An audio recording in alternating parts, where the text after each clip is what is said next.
கர்த்தராகிய இயேசு இந்த உலகத்திலே வாழ்ந்த காலம் 33.5 வருஷங்கள்.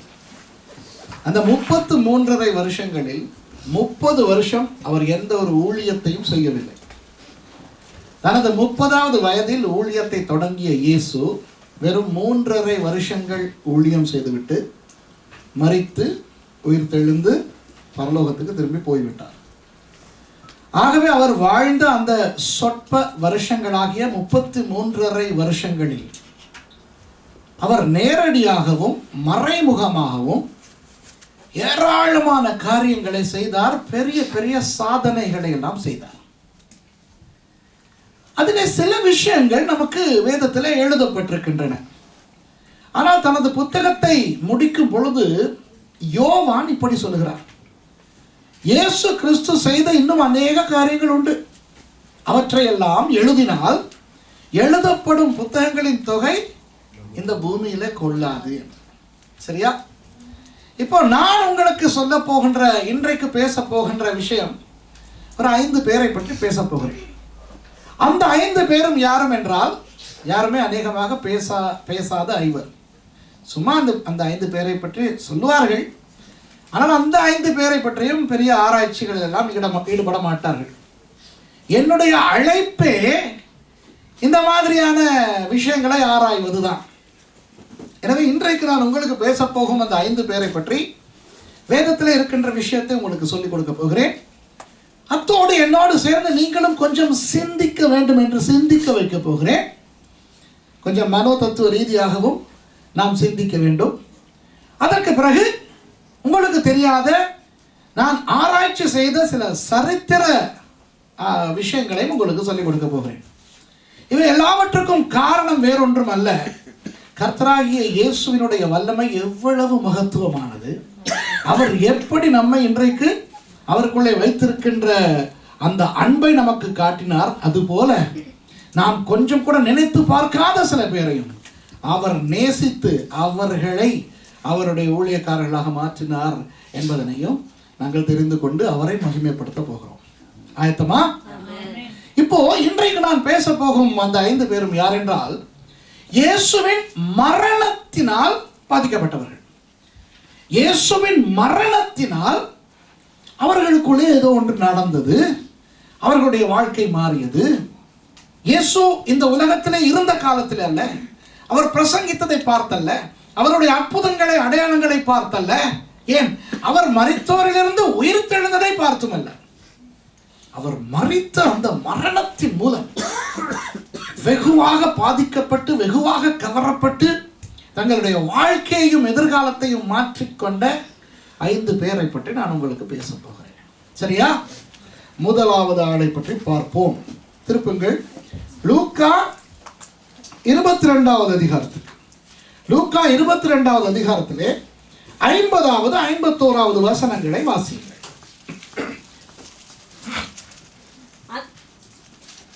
அந்தப்படியே அவர்களில் ஒருவன் பிரதான ஆசாரியனுடைய வேலைக்காரனை வலது காதர வெட்டினான். அப்பொழுது இயேசு, இம்மட்டில் நிறுத்துங்கள் என்று சொல்லி அவனுடைய காதை தொட்டு அவனை சொஸ்தப்படுத்தினார். சரி, இந்த அற்புதம் உங்களுக்கு எல்லாம் தெரியும். இது நடந்தது எங்கே? கெத்சமனே தோட்டத்திலே.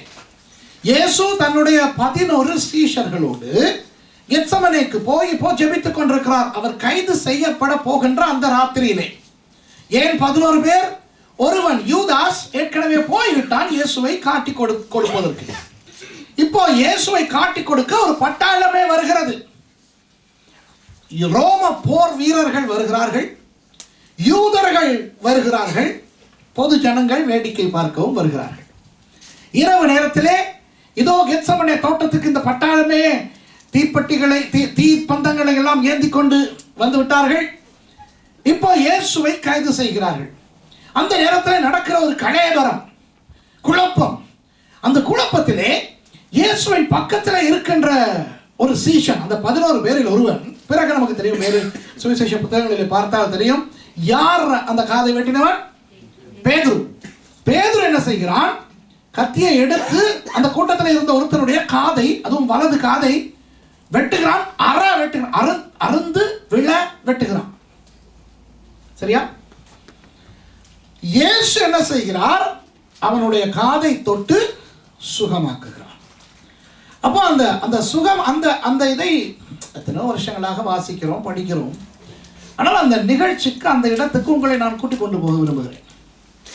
இப்போ பாருங்கள், அவனுடைய காதை பேதுரு வெட்டினார் என்றால் அந்த காது அருந்து விழுந்தது என்று தான் அர்த்தம்.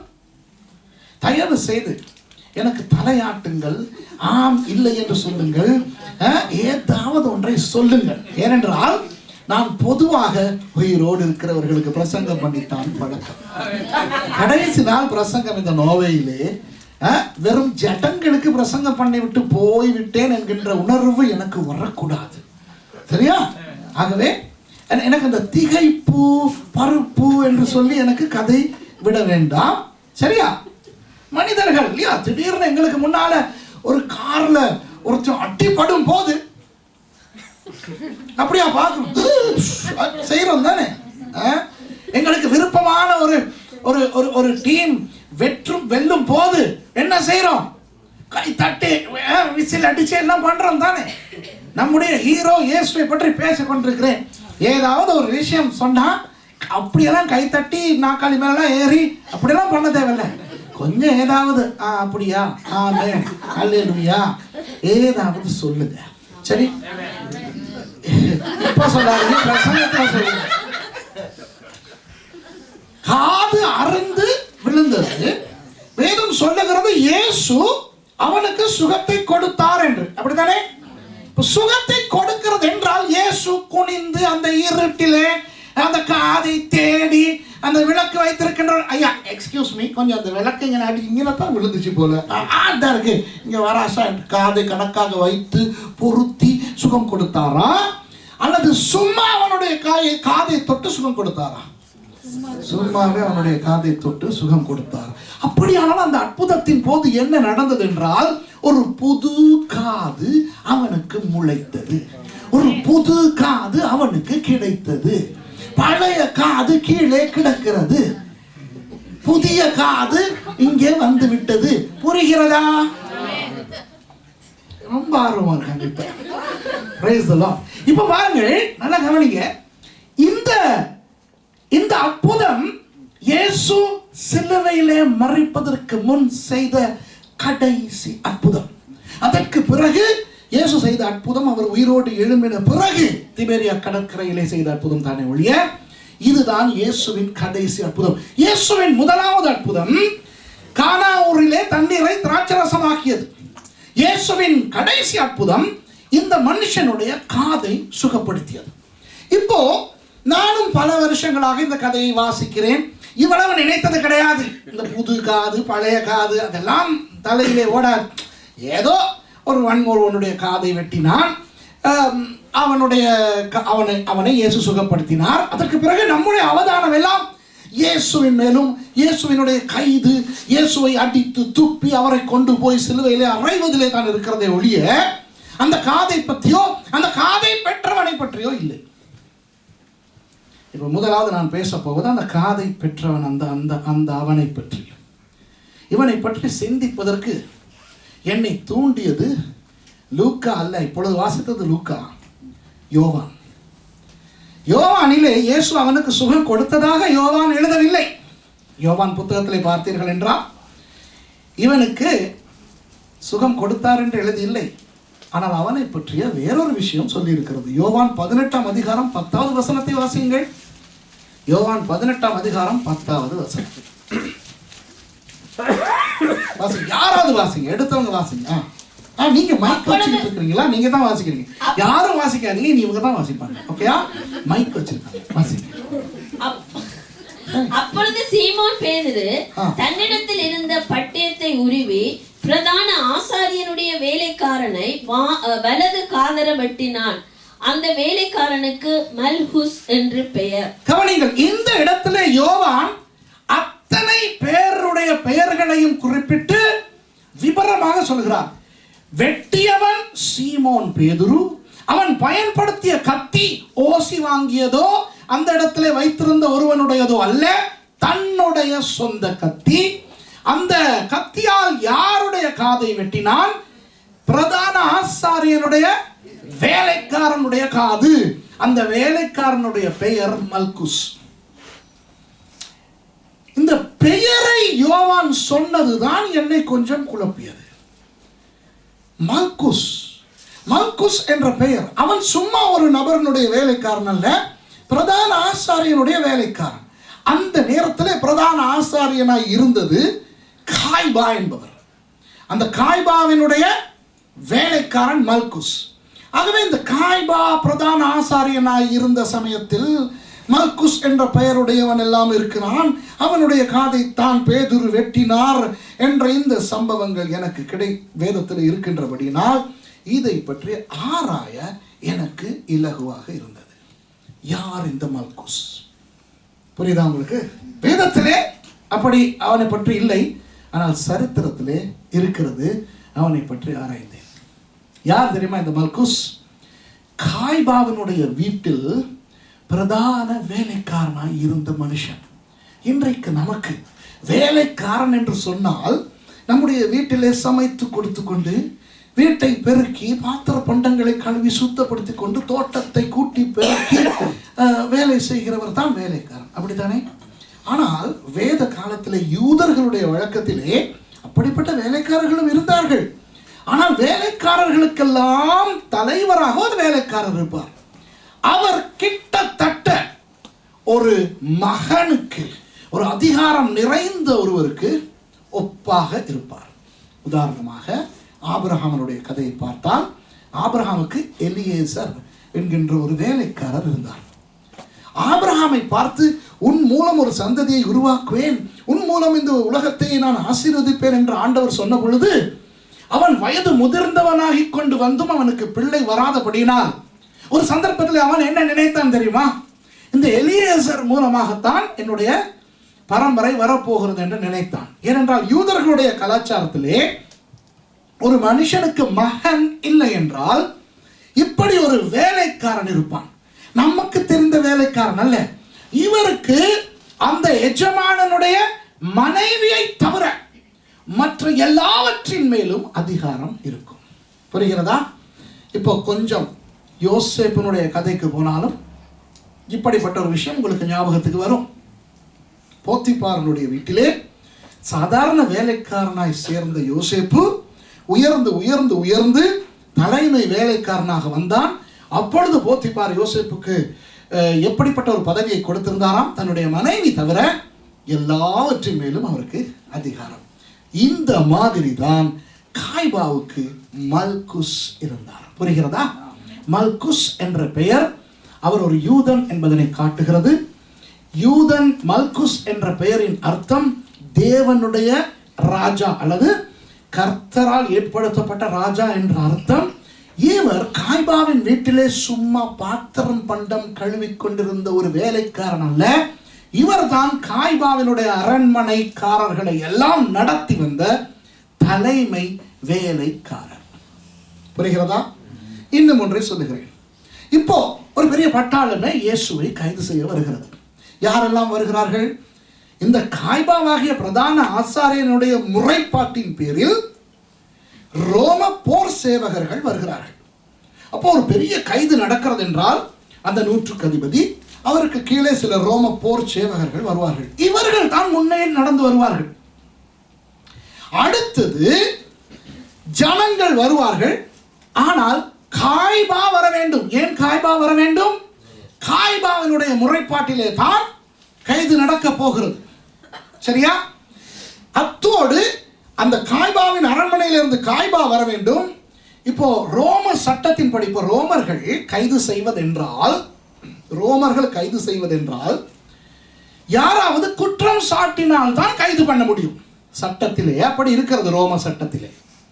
அப்போ சும்மா இவன் மேல் எங்களுக்கு விருப்பம் இல்லை, இவன் தேவதூஷணம் சொல்லுகிறான் என்றால் சும்மா இயேசுவை கைது பண்ண முடியாது. ஆனால் இயேசுவால் நேரடியாக ஒருவன் தான் பாதிக்கப்பட்டதாக சொல்ல வேண்டும். அவன் இயேசுவோடு இருந்தவனாய் இருக்க வேண்டும். இயேசுவோடு இருந்த ஒருவன், நான் இயேசுவால் பாதிக்கப்பட்டேன், இவர்கள் சொல்லுகிற அந்த முறைப்பாடு உண்மை, அப்படி நான் பாதிக்கப்பட்டேன் என்று சொன்னால்தான் அவர்கள் சட்டப்படி கைது பண்ண முடியும். அதற்காகத்தான் காய்பா அரண்மனையினர் யூதாசை விலை கொடுத்து வாங்கி அவனை அந்த காட்டி கொடுக்கிறவனாக வைத்தார்கள். அநேகர் நினைக்கிறார்கள் இயேசு யார் என்று தெரியாதபடினால் 11 பேர் தான் இருக்கிறார்கள். அந்த 12 பேர் சீஷர்கள், 11 பேரும் இயேசுவும். அந்த 12 பேரில் யார் இயேசு என்று தெரியாமல் இவர்கள் வருகிறார்கள். அப்போ யூதாஸ் வந்து முத்தம் செஞ்சவுடன் இவன் தான் இயேசு என்று கைது பண்ணுகிறார்கள். அப்படி காட்டி கொடுக்கிறதாக நினைக்கிறார்கள். அது அப்படி அல்ல. ரோம போர் சேவகர்கள் வருகிறார்கள். குற்றம் சாட்டின காய்பா தரப்பார் வருகிறார்கள். இயேசுவோடு இருந்து பாதிக்கப்பட்டதாக ஒத்துக்கொள்ளுகின்ற யூதாஸ் வருகிறான். யூதாஸ் இயேசுவோடு நல்ல உறவிலே இருக்கிறான், அதனால் தான் அவன் சொல்லுவது செல்லுபடியாகின்றது என்பதனை காட்டுவதற்காக யூதாஸ் போய் இயேசுவை முத்தமிடுகிறான். புரிகிறதா? இதனால் தான் ரோம போர் சேவகர்கள் இயேசுவை கைது பண்ண முடிகின்றது. சரியோ? இப்போ யூதாஸ் வந்து விட்டான், ரோம போர் சேவகர்கள் வந்து விட்டார்கள், பொது ஜனங்கள் வந்து விட்டார்கள். காய்பா வரவில்லையே. காய்பா பிரதான ஆசாரியனாயிற்றே. காய்பாவின் அரண்மனையில் இருந்து சும்மா ஒருவர் வர முடியாது. அதிகாரபூர்வமாக காய்பாவினுடைய இடத்தில் அதிகாரபூர்வமாக இவனை கைது செய்யுங்கள் என்று சொல்லக்கூடிய அதிகாரத்தோடு ஒருவன் வர வேண்டும். அவன் தான் இந்த மல்குஸ். புரிகிறதா? அநேகர் இவன் வேலைக்காரன் என்றபடினால் நினைக்கிறார்கள் ஏதோ வேடிக்கை பார்க்க வந்தவன் என்று. வேடிக்கை பார்க்க வந்தவன் என்றால் எங்கே நின்றிருப்பான்? அந்த ஜனங்களாக நின்றிருப்பான். அவனுடைய காதை பேதுரு வெட்டுவதென்றால் தன்னுடைய கத்தியை உருவிக்கொண்டு எக்ஸ்கியூஸ் மீ என்று உள்ளே தேடி கொண்டு போய் வெட்டினான். அந்த இடத்துல பேதுரு யாருடைய காதை வெட்டினான்? உருவினான் கத்தியை. முன்னாலே நின்ற ஒருவனுக்கு ஷடார் என வீசினான். மல்குஸினுடைய காது பறந்தது. சரியா?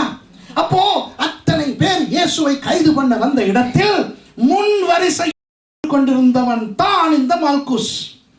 வேடிக்கை பார்க்க வந்தவர்கள் ரோம போர் சேவகர்களோடு அப்படி முன் வரிசையிலே நிற்க மாட்டார்கள். புரிகிறதா உங்களுக்கு? ஓகே. ஆகவே இந்த மல்குஸ் காய்பாவின் வேலைக்காரன் அந்த வீட்டின் அதிகாரபூர்வமான சட்ட அனுமதியோடு இயேசுவை கைது பண்ண வந்தான். எப்படி வந்திருப்பான்? காய்பாவின் இடத்துல அவனெல்லாம் இப்போ இருக்கிறான்.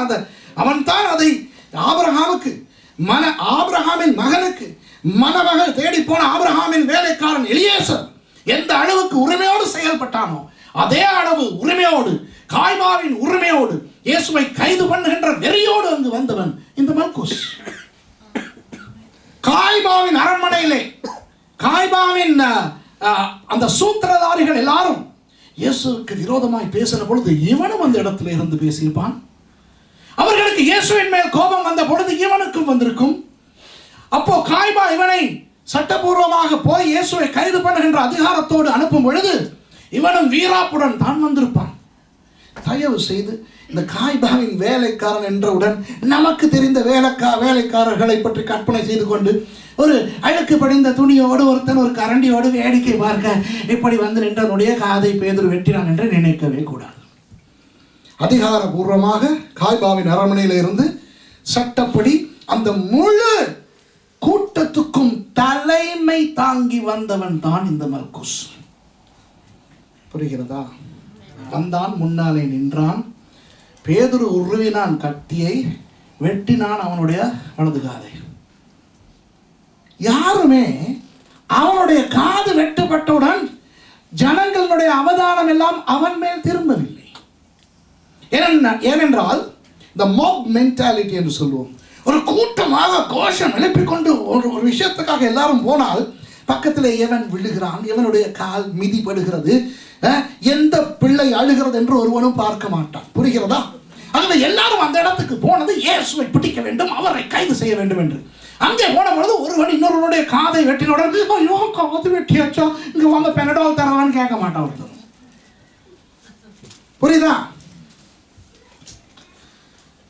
எல்லாருடைய அவதானமும் இயேசுவின் மேல் தான் தொடர்ந்து இருந்தது. ஆனால் இப்போ மல்குஸை பற்றி யோசித்து பாருங்கள். தலைவலியும் காய்ச்சலும் அவனுக்கு வந்தால் தான் தெரியும். அவனுடைய காது வெட்டுப்பட்டவுடன் அவனுடைய அவதானம் அந்த எல்லாவற்றிலும் இருந்து விலகி இந்த காது போயிருச்சு இல்லையா? தொட்டு பார்த்திருப்பான், ரத்தம் பயங்கரமாக வந்திருக்கும், குபு குபு என ரத்தம் ஒழுகிக் கொண்டிருக்கும். அங்க இயேசு பேதுருக்கு திட்டிக்கிட்டு இருக்கிறார், பட்டயத்தை எடுத்தவன் பட்டையால் சாவா, நீ ஏனடா வெட்டினா, உரையிலே போடு, எல்லாம் அங்க நடந்துகிட்டு இருக்கு. இவன் கேட்டுக்கிட்டு இருந்திருப்பானா, ஐயோ விளங்குதா? காது காணாம், காது கீழே. அங்க இயேசு பேசிக்கிட்டு இருந்தவர் திடீரென இவன் காதில் கையை வைக்கிறார். இவனுக்கு வலி போய் விடுகிறது, புது காது முளைக்கிறது. நான் முதல்ல என்ன சொன்னேன்? இயேசு எக்ஸ்கியூஸ் மீ, இங்க ஒரு காது விழுந்திருக்குது, கொஞ்சம் லைட் அடிங்க ராசா. பொறுக்கி எடுத்து பொருத்தவில்லை. விழுந்த காது விழுந்த விதமே இருந்தது, புது காதை உண்டாக்கினார். இவனுக்கு வலி, வேதனை, ரத்தம். திடீரென பார்த்தால் இவர் யாரை இவன் கைது பண்ண வந்தானோ, யாருக்கு விரோதமாக இவன் கோபம் கொண்டு மூர்க்கமாக காய்பாவின் பிரதிநிதியாக வந்தானோ, அதே நபர் இவனை தொட்டு சுகமாக்கினவுடன் இவனுக்கு வாழ்க்கையிலேயே கிடைத்திராத ஒரு பயங்கர அதிர்ச்சி வந்திருக்குமா, வந்திருக்காதா? இப்பதான் உங்களை நான் அந்த இடத்துக்கு சைக்காலஜிக்கலி கூட்டிட்டு போறேன். நீங்கள் தான் அந்த மல்குஸ் என்று நினைத்துக் கொள்ளுங்கள். எவ்வளவு வேகத்தோடும் மூர்க்கத்தோடும் கோபத்தோடும் நீங்கள் வந்திருந்தாலும் அந்த சம்பவம் உங்களுக்கு நடந்தவுடன் குழம்பி போயிருப்பீர்கள். உங்களுடைய ஆவி, ஆத்துமா, சரீரம் எல்லாம் இடம் மாறி இருக்கும். சரியா? எல்லாரும் அங்கு நடக்கின்ற அந்த இயேசுவின் கைது என்கின்ற சம்பவத்தின் மேல் கண்ணா இருப்பார்கள். ஆனால் நீங்களோ இப்படியே இதை தடவி கொண்டிருப்பீர்கள். கையிலே அந்த ரத்தம், இன்னும் அந்த ஈரம் காயவில்லை. உடம்பு பூராவும் அந்த ரத்தம். சரியா? இன்னும் அந்த ரத்த ஈரம் காயவில்லை. ஆனால் காயம் இல்லை, புது காது. சரியா? அதற்கு பிறகு இயேசுவை பிடிக்கிறார்கள், அடிக்கிறார்கள், துப்புகிறார்கள், இழுத்து கொண்டு போகிறார்கள். இவனும் போயிருப்பான். எல்லாரும் இயேசுக்கு விரோதமாக கத்தி குழம்பி கொண்டு போகும் பொழுது இந்த மல்குஸ் மாத்திரம் யோசிச்சு பாருங்க, காதே தொட்டு அவன் காய்பாவின் அரண்மனைக்கு போனவுடன் காய்பா இவனிடத்திலே அல்லவா கேட்க வேண்டும், காரியம் சரியாக நடந்ததா? எங்கே அவர்கள்? வந்தாச்சு. அவன் ஒரு மாறின மனுஷனாகத்தான் வந்திருப்பான். யோசிச்சு பாருங்க, இதெல்லாம் பைபிள்ல எழுதியிருக்கணும்னு இல்ல புரியறதுக்கு. பைபிள்ல கிடக்குதென்றால் நம்புறான். அறிவு இருந்தாலே போதும் இதை நம்புவதற்கு. ஆகவே இவன் இப்படியே வருகிறான். வந்தால் அவனுடைய காய்பா கூட கேட்டிருப்பார், என்னடா உடம்பெல்லாம் ரத்தம், அவனை வெட்டிட்டீங்களா? எந்த ரத்தம், உண்ட ரத்தம், என்ன காயம்? காக்காவா? என்னடா? அதுக்குள்ள வேற விஷயங்கள் நடந்தது. எல்லாரும் இயேசுவை குறித்த அவதானத்தில் இருக்கும் பொழுது இவன் மாத்திரம் இந்த காதை பிடித்து கொண்டிருப்பான். இப்போ அந்த காய்பாவின் அரண்மனையிலே வைத்து நடந்ததெல்லாம் உங்களுக்கு தெரியும். விசாரிக்கிறார்கள், தேவ தூஷணம் என்கிறார்கள். சரி என்றால் அந்த இடத்துல இருந்து அவர்களோடு சேர்ந்து இந்த இயேசுவை அவமதித்து திட்டி துப்ப வேண்டிய மல்குஸ் மாத்திரம் ஒரு இனம் புரியாத ஒரு குழப்பமான ஒரு மனிதனாக தன்னுடைய காதை பிடித்து கொண்டு கேள்வி கேட்கிறவர்களையும் அமைதியாக நிற்கும் இயேசுவையும் மாறி மாறி பார்த்திருப்பான். இப்போ இவனுக்கு அந்த இயேசுவை பார்க்கும் பொழுது என்ன விதமான உணர்வு வருகிறது? உண்மையிலேயே இந்த மனுஷன் தேவகுமாரனா? உண்மையிலே இந்த மனுஷன் கெட்டவனா? இந்த மனுஷனை நான் கைது பண்ண போனேன், ஆனால் இந்த மனுஷன் என்னை ஆசீர்வதித்து விட்டானே, என் காது போனது, புது காது கொடுத்தானே, என்ற தெய்வமே, இவனை பற்றி அற்புதம் செய்கிறான் என்று பொய்க்கு அற்புதம் செய்வது போல நடிக்கிறான் என்றார்கள். தலைமயிருக்குள்ளே இருந்து ஒற்றை எடுத்தது போல இவன் பொய்க்கு சுகம் கொடுத்தான் என்று சொல்லுகிறார்கள்.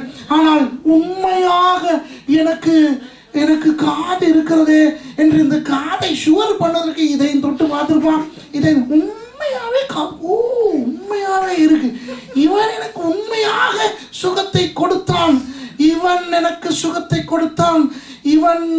சுகப்படுத்தினான், இவர் எனக்கு சுகம் கொடுத்தார் என்று இவன் என்கின்ற சொல் இவர் என்று மாறி இருக்குமா? மாறி இருக்காது. இவரையா கைது பண்ண நான் போனேன் என்று எண்ணிருப்பானா? இல்லையா? அப்போ காய்பாவும் அண்ணாவும் காய்பாவின் அரண்மனையில் உள்ளவர்களும் அங்க இருக்கிறவர்களும் இவரை திட்டி, இவரை அடித்து, இவரை கேவலப்படுத்தும் பொழுது இவனுடைய மனதுக்குள்ளே இருந்து ஒரு சத்தம் மௌனமாக எழும்பி இருக்காதா? ஐயோ வேண்டாமடா, நானும் உங்களை போலத்தான் இவரை தப்பாய் நினைத்தேன், இவர் அப்படி அல்ல, இவர் உண்மையிலேயே ஏதோ ஒரு விசேஷம் இருக்கிறவர், இதோ எனக்கு காது இருக்கிறது என்று வெளியாலே சொல்ல முடியாது. ஆனால் உள்ளே யோசித்து பாருங்க. அவன் தொடர்ந்தும் இயேசுவையே பார்த்து கொண்டிருந்திருப்பான். இப்போ கடைசியிலே பேதுரு 3 தரம் அவரை மறுதளித்த பிறகு 2 தடவை சேவல் கூவியதாம்.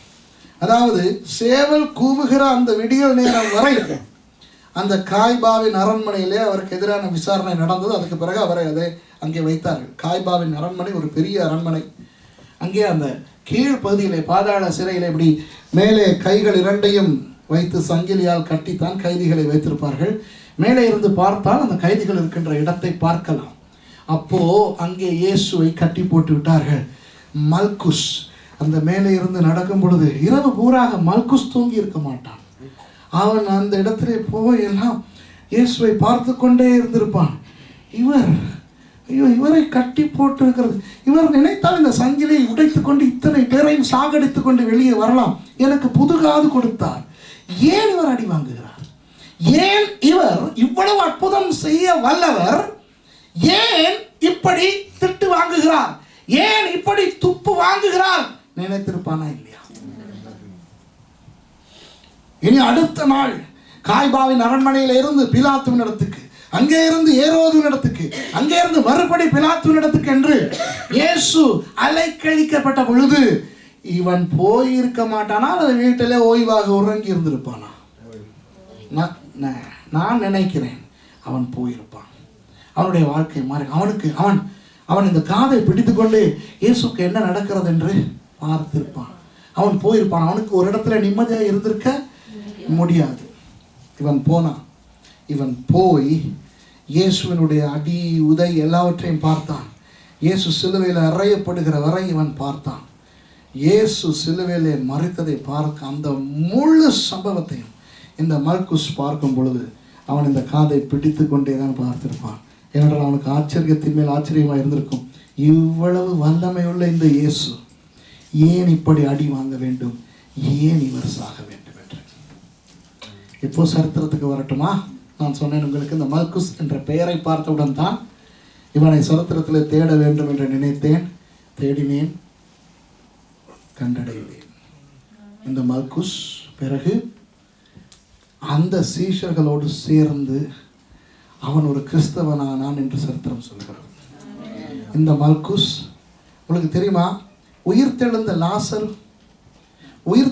லாசரோடு அவர் ஊழியம் செய்தார் என்றும், லாசருவை சீப்புரு தீவிலே கொலை செய்த பொழுது மல்குஸையும் கொலை செய்தார்கள்.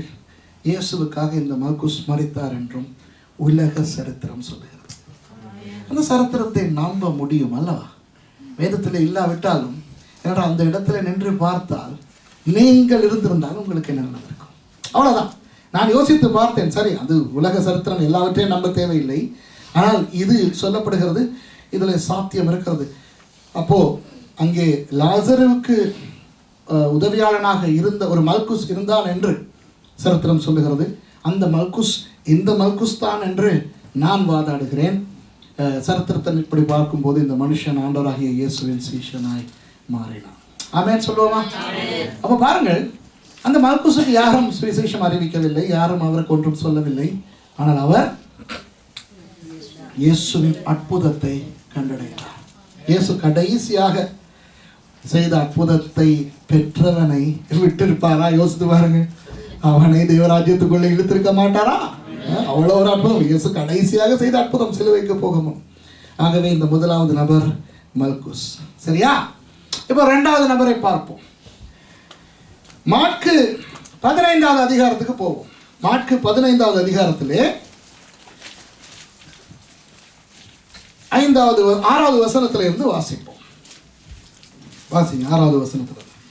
காவல் பண்ணப்பட்டவர்களில் எவனை விடுதலையாக்க வேண்டுமென்று ஜனங்கள் கேட்டுக்கொள்வார்களோ அவனை அவர்களுக்காக விடுதலையாக்குவது பண்டிகை தோறும் பிலாத்துவுக்கு வழக்கமாயிருந்தது. கலகம் பண்ணி அந்த கலகத்தில் கொலை செய்து அதற்காக காவல் பண்ணப்பட்டவர்களில் பரபாஸ் எனப்பட்ட ஒருவன் இருந்தான். ஜனங்கள் வழக்கத்தின்படியே தங்களுக்கு ஒருவனை விடுதலையாக்க வேண்டுமென்று சத்தமிட்டு கேட்டுக்கொள்ள தொடங்கினார்கள். பொறாமையினாலே பிரதான ஆசாரியர்கள் அவரை ஒப்பு கொடுத்தார்கள் என்று பிலாத்து அறிந்து அவர்களை நோக்கி, நான் யூதருடைய ராஜாவை உங்களுக்கு விடுதலையாக்க வேண்டுமென்று இருக்கிறீர்களா என்று கேட்டான். பரபாசை தங்களுக்கு விடுதலையாக்க வேண்டுமென்று ஜனங்கள் கேட்டுக்கொள்ளும்படி பிரதான ஆசாரியர்கள் அவர்களை ஏவி விட்டார்கள். பிலாத்து மறுபடியும் அவர்களை நோக்கி, அப்படியானால் யூதருடைய ராஜாவென்று நீங்கள் சொல்லுகிறவனை நான் என்ன செய்ய வேண்டும் என்று கேட்டான். அவனை சிலுவையில் அறையும் என்று மறுபடியும் சத்தமிட்டு சொன்னார்கள். அதற்கு பிலாத்து, ஏன் என்ன பொல்லாப்பு செய்தான் என்றான். அவர்களோ, அவனை சிலுவையில் அறையும் என்று பின்னும் அதிகமாய் கூக்குரலிட்டு சொன்னார்கள். அப்பொழுது பிலாத்து ஜனங்களை பிரியப்படுத்த மனது உள்ளவனாய் பரபாசை அவர்களுக்கு விடுதலையாக்கி இயேசுவையோ வாரினால் அடிப்பித்து சிலுவையில் அறையும் படிக்கு ஒப்பு கொடுத்தான். சரி, இப்போ இந்த 2வது நபர் பரபாஸ். முதல் நபர் மல்குஸ், 2வது நபர் பரபாஸ். பரபாஸை பற்றி உங்களுக்கு தெரியும். இயேசுவுக்கு பதிலாக விடுதலையாக்கப்பட்ட கள்ளன் என்று தெரியும். உங்களுக்கு தெரியாத பல விஷயங்களை இப்பொழுது நான் உங்களுக்கு சொல்ல போகிறேன். யார் இந்த பரபாஸ்? முதலாவது, இவர்கள் எங்கே கைது பண்ணப்பட்டிருந்தார்கள் என்பதனை வைத்து ஒன்றை சொல்லுகிறேன். யூதர்களுக்கு மத ரீதியாக யாராவது கைது செய்யப்பட்டால் பிரதான ஆசாரியனுடைய அரண்மனையிலே இருக்கின்ற பாதாள சிறையிலே அடைக்கப்படுவார்கள். அதுதான் இயேசுவுக்கு நடந்தது. யூத மதத்துக்கு விரோதமாக தேவ தூஷணம் சொல்லியோ ஆலயத்துக்கு விரோதமாக ஏதாவது செய்தோ, யூதர்கள் யூத மதத்துக்கு விரோதமாக ஏதாவது செய்து கைது செய்யப்பட்டால் அவர்களை அடைக்கின்ற சிறைச்சாலை காய்பாவினுடைய அரண்மனை. யூத ஜனங்கள் திருட்டோ களவோ கொலையோ கொள்ளையோ செய்து அவர்கள் கைது பண்ணப்பட்டால் அவர்கள் சிறை வைக்கப்படுவது ஏரோதின் மாளிகையிலே இருக்கின்ற பாதாள சிறையிலே. அப்போ ஏரோது தீர்ப்பான் இவர்களை எப்படி தண்டிப்பது, எவ்வளவு காலத்துக்கு சிறையிலே வைப்பது என்று. ஏன், ஏரோதுக்கு மரண தண்டனை கூட கொடுப்பதற்கு அதிகாரம் இருக்கிறது. அந்த மரண தண்டனை கொடுத்தால் பிலிப்பு செசரியா பிரதேசத்திலே அந்த ரோமாபுரியில் இருக்கிற கொலோசியம் போன்ற ஒரு சின்ன ஒரு அமைப்பை ஏரோது செய்திருந்தான். அங்கேயும் இந்த மிருகங்களோடு சண்டையிட்டு இந்த ரோம கைதிகள் எப்படி ரோமாபுரியிலே கொல்லப்படுவார்களோ அப்படியே யூத கைதிகள், ஆனால் அவர்கள் சட்டவிரோதமான எதையாவது செய்துவிட்டால் ஏரோதின் அரண்மனையிலே கைது பண்ணப்பட்டு ஏரோதினால் இப்படி தண்டிக்கப்படுவார்கள். ஓகேயா? இப்போ இதெல்லாம் போக யாராவது ரோம அரசாங்கத்துக்கு விரோதமாக தவறு செய்து கைது செய்யப்பட்டால், ரோம அரசாங்கத்துக்கு எதிராக கலகம் பண்ணியோ அல்லது ரோம போர் வீரர்களை தாக்க முயற்சி செய்தோ அல்லது ரோம அரசாங்கத்துக்கு எதிரான ஏதாவது ஒரு திட்டத்தை தீர்த்தோ அகப்பட்டால், கைது செய்யப்பட்டால் பிலாத்துவின் அரண்மனையிலே இருக்கின்ற பாதாள சிறையிலே அடைக்கப்படுவார்கள். பிலாத்து தீர்மானித்து அவர்களுக்குரிய தண்டனையை நிர்ணயிப்பான். அவர்களில் யாராவது இந்த ரோம அந்த அரசாங்கத்துக்கு எதிராக அவர்கள் வேலை செய்து அவர்களுக்கு மரண தண்டனை நியமித்தால் சிலர் இங்கே சிலுவையில் அறையப்படுவார்கள், பலர் ரோமாபுரிக்கு அனுப்பப்படுவார்கள். மிருகங்களோடு சண்டை பிடித்து கிளாடியேட்டர்ஸ் என்று சொல்வார்களே அந்த மாதிரிகளில் ஈடுபட்டு ஜனங்களும் அந்த ராயனும் பார்த்து கொண்டிருக்க அவர்கள் கொல்லப்படுவார்கள். சரியா? 3 விதமான சிறைகள். இதிலே பிலாத்துவின் அரண்மனையிலே கலகம் செய்து கொலை செய்தபடினால் கைது செய்யப்பட்டு ஒருவன் இருக்கிறான், அவன் தான் பரபாஸ். அப்போ ரோம அரசாங்கத்துக்கு விரோதமாக கலகம் செய்து அது சம்பந்தமாக கொலை செய்து பிடிக்கப்பட்ட பரபாஸ் மரண தண்டனை கைதி. சரியா? அவன் எங்கே வைத்து தண்டிக்கப்பட போகிறான் ரோமாபுரியிலே. அவனை கொண்டு போய் அந்த ரோமன் சர்க்கஸிலே விட போகிறார்கள். கொலோசியம் இருக்கிறதே, அதிலே விடுவார்கள். அப்போ திடீரென அவனுடைய அந்த அவன் அடைக்கப்பட்டிருக்கின்ற அந்த அந்த அந்த கூட்டுக்கு ரோம போர் சேவர்கள் வருவார்கள். புறப்படடா என்பார்கள், கொண்டு போவார்கள், கப்பலில் ஏற்றி ரோமாபுரிக்கு கொண்டு போவார்கள். அங்கே அவன் கொலை செய்யப்படுவான். மிருகங்களோடு சண்டை போட்டோ எப்படியோ அவன் சாக வேண்டும். சரியா? இப்படிப்பட்ட ஒரு பயங்கரமான ஒரு மனுஷன் தான் இந்த பரபாஸ். ரோம அரசாங்கத்துக்கு விரோதமாக தப்பு செய்து ரோமாபுரிக்கு கொண்டு போய் மரண தண்டனை அனுபவிப்பதற்காக காத்திருந்தவன். சரியா? அடுத்தது இவனுடைய பெயரை வைத்து இன்னும் ஒன்றை சொல்லுகிறேன். இவன் லேசுப்பட்டவன் அல்ல. இவனுடைய பெயரையே மக்கள் சொல்ல அஞ்சுவார்கள். அவனுடைய பெயர் என்னவென்று நமக்கு தெரியாது. அவனை எப்படி அழைத்தார்கள் தெரியுமா? அப்பாவின் மகன். என்ன சாமான்? அப்பாவின் மகன். பாக் என்றால் அராமிய மொழியிலே மகன்.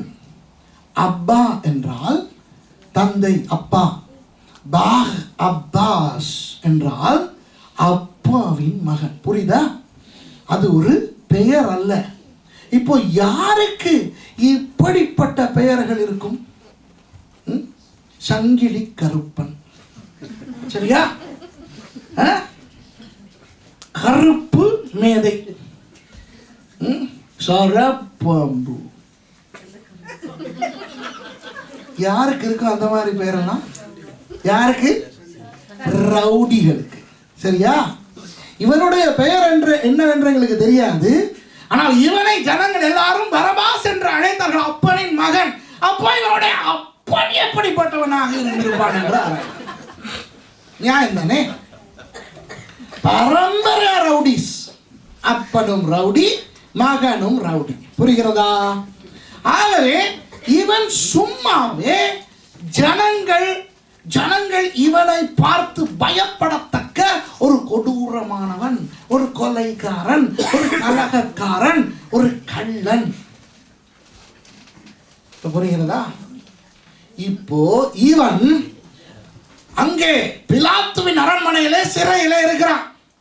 வெளியே என்ன நடக்கிறது என்று இவனுக்கு தெரியாது. இப்ப பரபாசை பற்றி கொஞ்சம் நினைத்து பாருங்க. இவனுக்கு இயேசுவையும் தெரியாது. அங்கே வெளியே மேலே என்ன நடக்கிறது என்று யாருக்குமே தெரியாது. யாராவது இஸ்ரேல் போனவங்க பிலாத்தினுடைய அரண்மனைக்கு போய் அந்த கீழே இயேசு வச்சு அந்த பரபாசை வச்சிருந்த இடத்த பார்த்தீங்களா? சரி. அப்போ உங்களுக்கு தெரியுமா எந்த இடத்தை பற்றி பேசுகிறேன் என்று? அப்போ இவனுக்கு வெளியே என்ன நடக்கிறது என்று தெரியாது. அங்கே நடக்கிற கூச்சல் கும்மாளம் எதுவுமே இவனுக்கு தெரியாது. இவன் அந்த இடத்துல கைது பண்ணப்பட்டு வழக்கம் போல உலகே மாயான்னு பாடிக்கிட்டு இருந்திருப்பான். ஐயோ மாட்டிக்கொண்டேனே, நியாயம் வெளியே இருந்தா 4 பேரை தொட்டு தள்ளி இருப்பேனே என்று இவன் வேதனைப்பட்டு கொண்டு இருந்திருப்பான். திடீரென இவனுக்கு அந்த போர் சேவகர்களுடைய காலடி சத்தம் கேட்டிருக்கும். ஐயோ இன்னைக்கு இவனை அள்ளிக்கிட்டு போடுறானுங்களே, யார் போறானோ தெரியலையே. இவனுடைய அந்த கூண்டு திறக்கப்படுகிறது. ஐயோ நம்ம தானோ இன்னைக்கு நம்மளை தான் டூராக கூட்டிட்டு போறானோ ரோமாபுரிக்கு கூட்டிட்டு போனா அம்போதான். அதே போல வந்து இவனை வெளியே அழைத்து கொண்டு போகிறார்கள். அந்த விலங்கை போட்டு, கயிறால் விலங்கை போட்டு அவனை எடுத்து கொண்டு போகிறார்கள். போறான். என்ன நினைச்சிட்டு போயிருப்பான் பரபாஸ். எவ்வளவு கெட்டவனா இருந்தாலும் கொலை செய்யப்பட போகிறோம் என்று தெரியும் போது அந்த ஒரு மரண பயம் வரத்தானே செய்யும். அத்தோடு லேசாக இறக்க போகிறது என்றால் பரவாயில்லை. இங்கிருந்து ரோமாபுரிக்கு கொண்டு போய் எந்த மிருகத்தோடு சண்டை போடுவார்களோ, எவனோடு எந்த கிளாடியேட்டரோடு சண்டை பிடிக்க வேண்டுமோ, விளங்குதா? போகிற வழியிலெல்லாம் அடி உதை. அந்த பயத்தோடு இவன் அந்த போர் சேவகர்களால் நடத்தப்பட்டு வரும் பொழுது யாரோ நிற்கிறது தெரிகிறது. அந்த பேசேஜ் இல்லையா? பார்த்தா பிலாத்து நிற்கிறான். ஐயோ பிலாத்து நிற்கிறான். அந்த பக்கம் ஒரு ஆள் நிற்கிறான். யார் அந்த தெரியல. கொண்டு போனவர்கள் இந்த பக்கத்தில் இவனை நிறுத்தினுடன் தான் இவன் கவனிக்கிறான். ஏராளமான மக்கள் கூட்டம், யூதர்கள். இப்ப இவனுக்கு விஷயம் விளங்கவில்லை. என்னடா இது? பிலாத்துக்கு அந்த பக்கத்தில் ஒரு ஆள் இரத்தக்கரையோடு நம்மையும் கொண்டு வந்து விட்டார்கள். ஜனங்கள் எல்லாரும் இருக்கிறார்கள். இவனுக்கு விஷயமே தெரியாத இவன் ஷாக்கா பார்க்குறான், என்ன நடக்குது. அப்போ பிலாத்து கேட்கிறான், ஜனங்களே, பண்டிகை தோறும் ஒருவனை உங்களுக்காக விடுதலை பண்ண வேண்டுமே, இந்த 2 பேரில் யாரை விடுதலை பண்ண? அப்போ அந்த ஜனங்களுக்கு இடையிலே சலசலப்பு உண்டாகிறது. யார்? பரபாசுக்கு தெரியும். என்ன தெரியும்? சத்தியமா நம்ம கிடையாது. இது கேட்க வேண்டியதே இல்லை, நம்மளை கொண்டு வந்ததே வேஸ்ட். ஜனங்க நம்மளை சொல்லுவாங்களா? இல்லை. எத்தனை பேரை அடித்திருக்கிறேன், எத்தனை பேரை கொலை செய்திருக்கிறேன். இந்த மைக்கில் பேட்டரி போகுதுன்னு நினைக்கிறேன். உடையது தானே இது இருக்கா? ஹலோ, எத்தனை பேரை கொலை செய்திருக்கிறேன். இங்கே இருக்கின்ற இந்த ஆயிரக்கணக்கான ஜனங்களில் எத்தனை பேர் நேரடியாகவோ மறைமுகமாகவோ என்னால் பாதிக்கப்பட்டிருப்பார்கள். பிலாத்து விஷயம் தெரியாமல் யாரை விடுதலை செய்ய வேண்டும் என்று கேட்கிறார். அங்கே ஒருவன் இருக்கிறான், அவனைத்தான் விடுதலை செய்ய சொல்லுவார்கள் என்று இவன் நினைக்கும் போது அதற்குள்ளே அங்கே கீழே அந்த பிரதான ஆசாரியர்கள் ஜனங்களுக்கு சொல்லிவிட்டார்கள், பரபாஸ் தான் என்று சொல்லுங்கள் என்று. எல்லாரும் பரபாசை விடுதலை செய்யுங்கள், பரபாசை விடுதலை செய்யுங்கள் என்று சொன்ன பொழுது இவனுக்கு விஷயம் தெரியாது தானே யார் ஏவி விட்டு சொல்லுகிறார்கள் என்று. இவன் அதிர்ச்சிக்குள்ளாகி இருப்பான். என்னைய விடுதலை செய்ய சொல்றாங்க. அப்போ இவனுக்கு ஒரு விஷயம் விளங்கியது. என்ன தெரியுமா? அப்போ அந்த பக்கத்தில் இருக்கிறாள் நம்மளை விட மோசம். வேற வழி இல்லையே. இந்த ஜனங்கள் என்னை விடுதலை செய்யலாம், அப்போ இவனை என்ன செய்ய என்று ஜனங்கள் கேட்டபோது எல்லாரும் என்ன கத்தினார்கள்? சிலுவையில் அறையும், சிலுவையில் அறையும். ஓ லல்லா, அவன் படுபயங்கர மோசமானவன். அட, நம்மளை விட ஒருத்தர் இருந்திருக்கிறான்டா. அப்பா, மிஸ் பண்ணிட்டமே. வெளியே இருக்கும்போது இந்த ஆளை தெரிஞ்சிருந்தா அந்த ஆளோட சேர்ந்து நாமளும் ஏதாவது பண்ணியிருக்கலாமே, கூட்டு தொழில். இல்லை நினைப்பானா இல்லையா? பார்த்துருவோம், யாரோட பார்க்க அவ்வளோ பயங்கரவாதி மாதிரி இல்லையே. ஆனால் உண்மையாக நினைத்திருப்போம், அவன் பயங்கரமான ஒரு கேடி, படு பயங்கரமான ஒருவன், நம்மை விட பயங்கரமானவன் என்று. உடனே இவனுக்கு ஒரு பெருமை வேறு வந்திருக்க, பெருமையோட வந்தானே பார்த்துருப்பான். இருடி, நான் வெளியே போயிட்டு உன்னை விட பெரிய விஷயம் நான் செய்கிறேன், சரியா? உடனே பிலாத்து பரபாசை விட்டவுடன் பரபாஸ் சந்தோஷமாக இறங்கி ஓடி போனால் எப்படியுமே இவனுடைய ஆட்களும் இருப்பார்கள் தானே, பரபாசனுடைய ஆட்களும் இருப்பார்கள் தானே. அப்போ அங்கே கீழே போனோன்னு அங்கிருந்து பிறந்தோன்னா, நீங்க வெளியே வந்துட்டீங்களா, நீ கட்டியெல்லாம் பிடிச்சி ஆட வந்தாச்சுடா, இனி நாங்கள் வா போயிட்டு நல்லா பிளான் பண்ணுவோம் என்று சொல்லிவிட்டு, நிச்சயமாக பரபாஸ் யாரிடமாவது கேட்டிருப்பானா இல்லையா, அந்த ஆள் என்ன பெரிய விஷயத்தை செய்தான் என்னையை விட என்று கேட்டிருப்பான். அவனுடைய ஆட்கள் கேட்டிருப்பான், அவன் என்ன பெரிய விளையாட்டு போட்டானோ.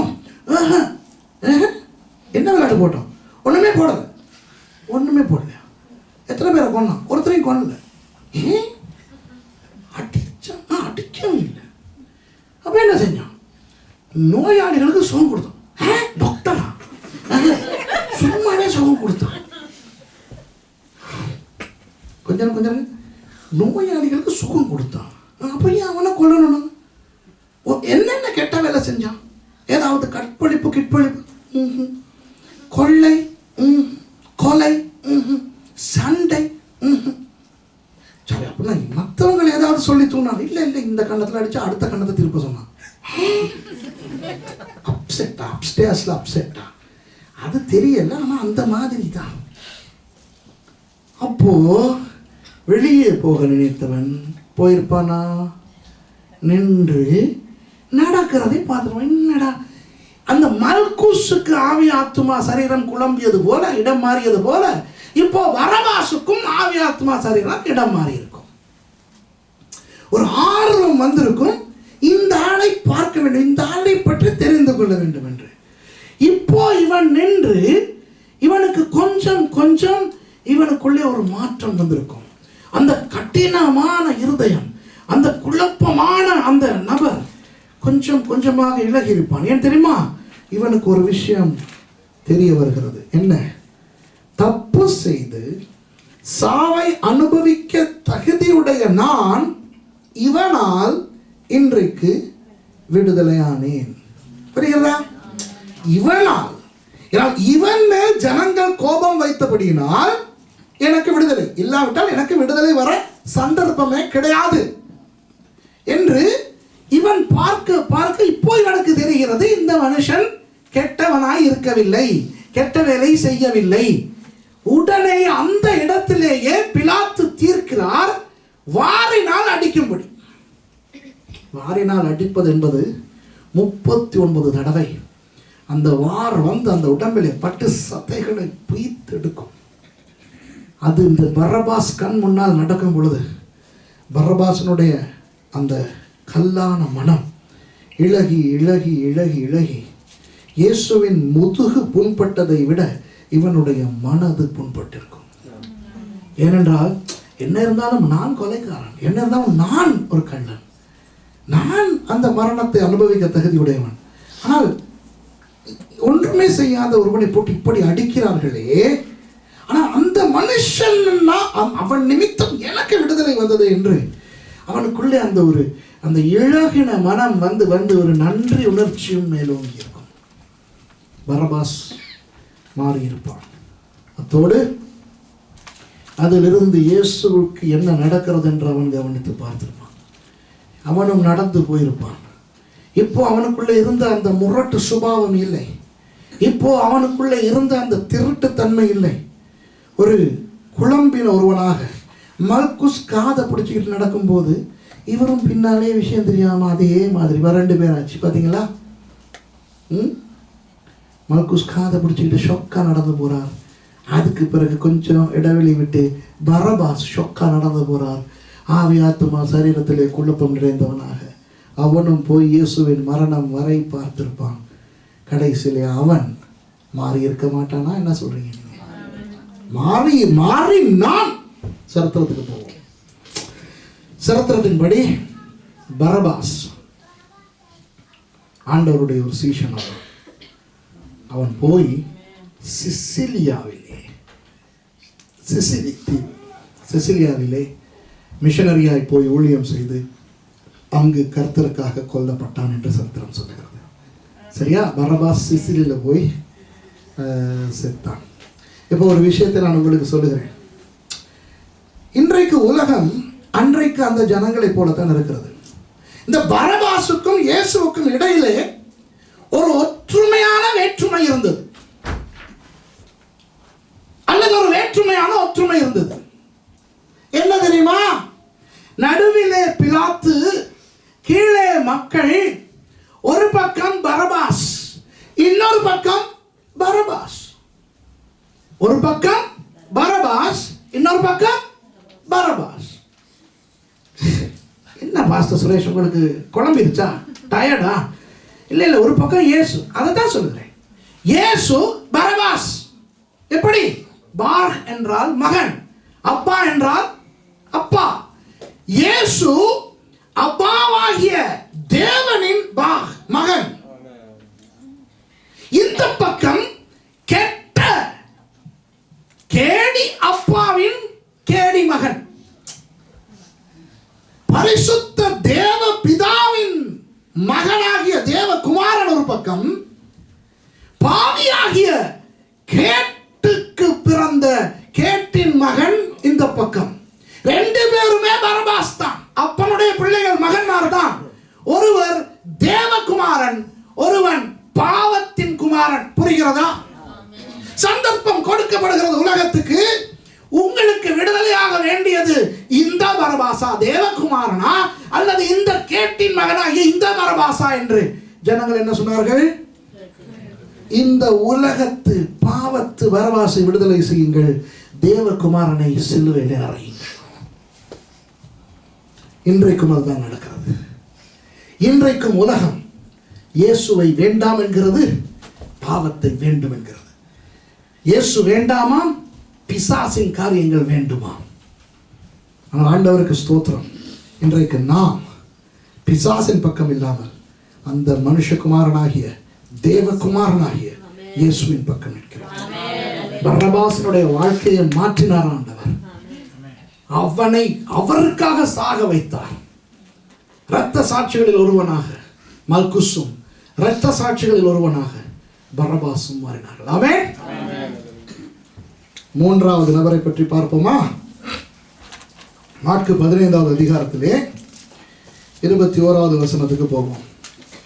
இப்போ இயேசு சிலுவையை தூக்கி கொண்டு நடந்து கொண்டு போகிறார். இப்போ 21வது வசனத்துல வாசிங்க.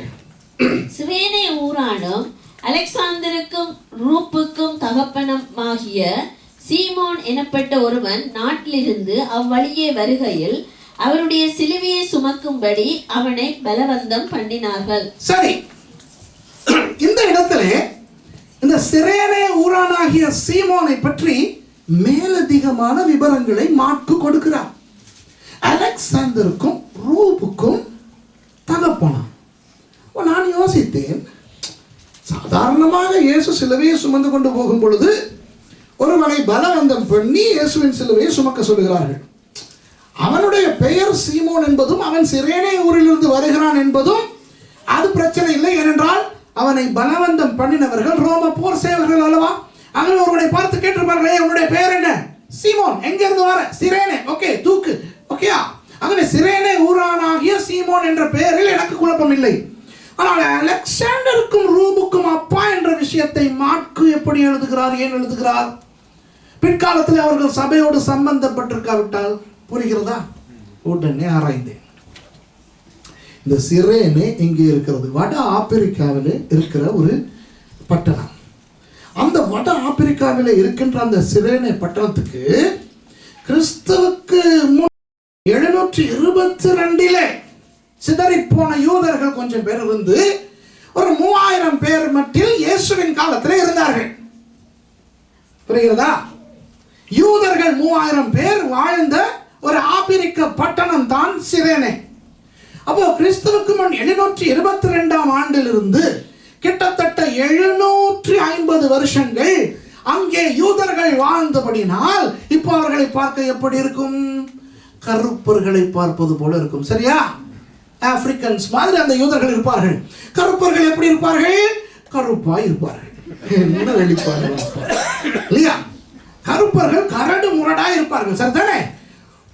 வளர்த்தியா இருப்பார்கள், நல்ல பலசாலியாக இருப்பார்கள். பேசும் போதும் அப்படி கட்ட புட்டான்னு தான் இருப்பாங்க இல்லையா? அப்படித்தான் இவர்களும் இருந்தார்கள். என்ன வித்தியாசம்? இவர்கள் யூதர்கள். இயேசுவை சிலுவையிலே அறைகிற அந்த சீசனிலே கருப்பர்கள் பிரதர் சொல்ல மாட்டாங்க. brother, God is good brother. Oh brother, you preach it brother. அப்படிதானே சொல்லுவாங்க. அப்ப யூதர்கள், அந்த சிரேனே ஊரில் இருந்த அந்த யூதர்கள் இப்படி கருப்பு, நல்ல வளர்த்தி, நல்ல வாட்ட சாட்டமா இருப்பார்கள். இயேசுவின் சிலுவை மரணம் நடைபெற்றது பஸ்கா பண்டிகை காலத்தில். பஸ்கா பண்டிகைக்கு யூதர்கள் எங்கெங்கு இருக்கிறார்களோ அங்கிருந்தெல்லாம் எருசலேமுக்கு வருவார்கள். அப்படி வந்தவன் தான் இந்த சீமோன்.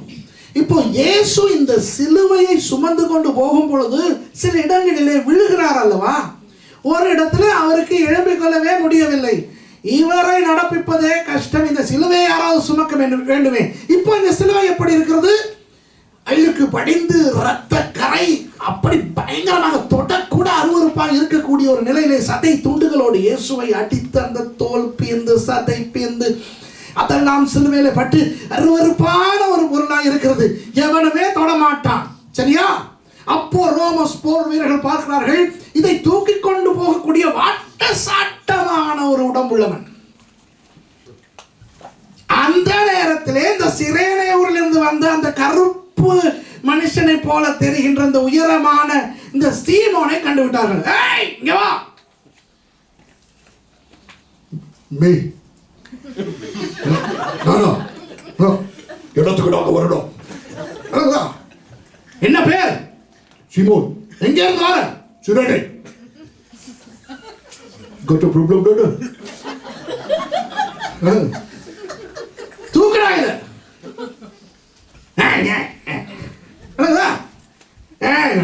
ஏன் தெரியுமா? பஸ்கா பண்டிகை. அவரு எங்க தங்கினாரோ தெரியாது, சொந்தக்காரங்க வீட்லயா கெஸ்ட் ஹவுஸ்ல தங்கினாரோ தெரியாது. ஆனா அழகா கிளீனா இல்லையா? அவர் கிளீனா சும்மா பொலிஸ்டா ஷேவ் எடுத்துட்டு ஆறாரு. இது தூக்கம் முடியாது. ரோம போர் சேவர்கள் என்ன செய்தார்களாம்? பலம் கெஞ்சினார்கள் என்று இருக்கிறதா? ஐயா தூக்குங்க, உங்களுக்கு மட்டும் தான் தூக்க முடியும், உங்களோட உடம்பு மட்டும் தான் நல்லா இருக்குது பாருங்க, 6 பேக் பாடி. இல்லை இல்லை, பலவந்தம் பண்ணினார்கள். ரோம போர் சேவர்கள் பலவந்தம் பண்ணும்போது எப்படி பலவந்தம் பண்ணுவாங்க? ஐயோ ஐயோ ஐயோ நீ தான் தூக்கணும், நீ தான் தூக்கணும், அப்படியே பலவந்தம் பண்ணுவாங்க. தூக்கு கூட்டுண்ட போடுவோம். அப்போ தன்னுடைய விருப்புக்கு மாறாக பலவந்தம் படுத்தப்பட்ட சிரேனே ஊரானாகிய சீமோன் அந்த சிலுவை தூக்கும் பொழுது அவனுக்கு எப்படி ஒரு எரிச்சல் வந்திருக்கும். யார் மேல்? ரோம போர் சேவகர்கள் மேல் மட்டுமா? இந்த குற்றவாளி மேல். யாரடா இவன்? எவனோ ஒரு தடியனை கொல்ல போகிறார்கள், இந்த தடியனுக்கு இதை தூக்கி கொண்டு போக முடியாது என்றபடினா என்னுடைய உடுப்பு அழுக்காகிறதே, இவன் நாசமா போக, இவன் அம்மா நாசமா போக, இவன் குடும்பம் சொல்லியிருப்பானா இல்லையா? இப்ப நீங்க தான் சிரேனே ஊராகிய சீமோன்னா சொல்லுங்க பார்க்கலாம். எல்லாரும் கிறிஸ்தவ அன்பினால் நிறைந்த உங்களுக்கு அப்படித்தானே?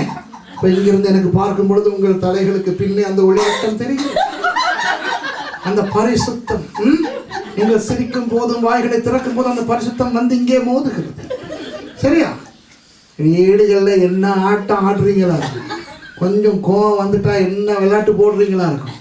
நீங்களே அப்படி என்றால் அந்த சீமோன் எப்படி திட்டி இருப்பான்? இயேசுவை பயங்கரமாக திட்டி கொண்டு இதை தூக்கி கொண்டு போயிருப்பான். அந்த எரிச்சலிலே அங்க இருக்கிறவங்க கேட்டுப்பாங்க, சமயம் என்ன செஞ்சிச்சான் கேட்டிருப்பானா இல்லையா? அப்போ அவர்கள் என்ன சொல்வார்கள்? ஒன்றுமே செய்யவில்லை, ஒரு தவறும் செய்யவில்லை என்பதை இவன் கொல்கத்தா வரை தூக்கி கொண்டு போக வேண்டி இருக்கிறது.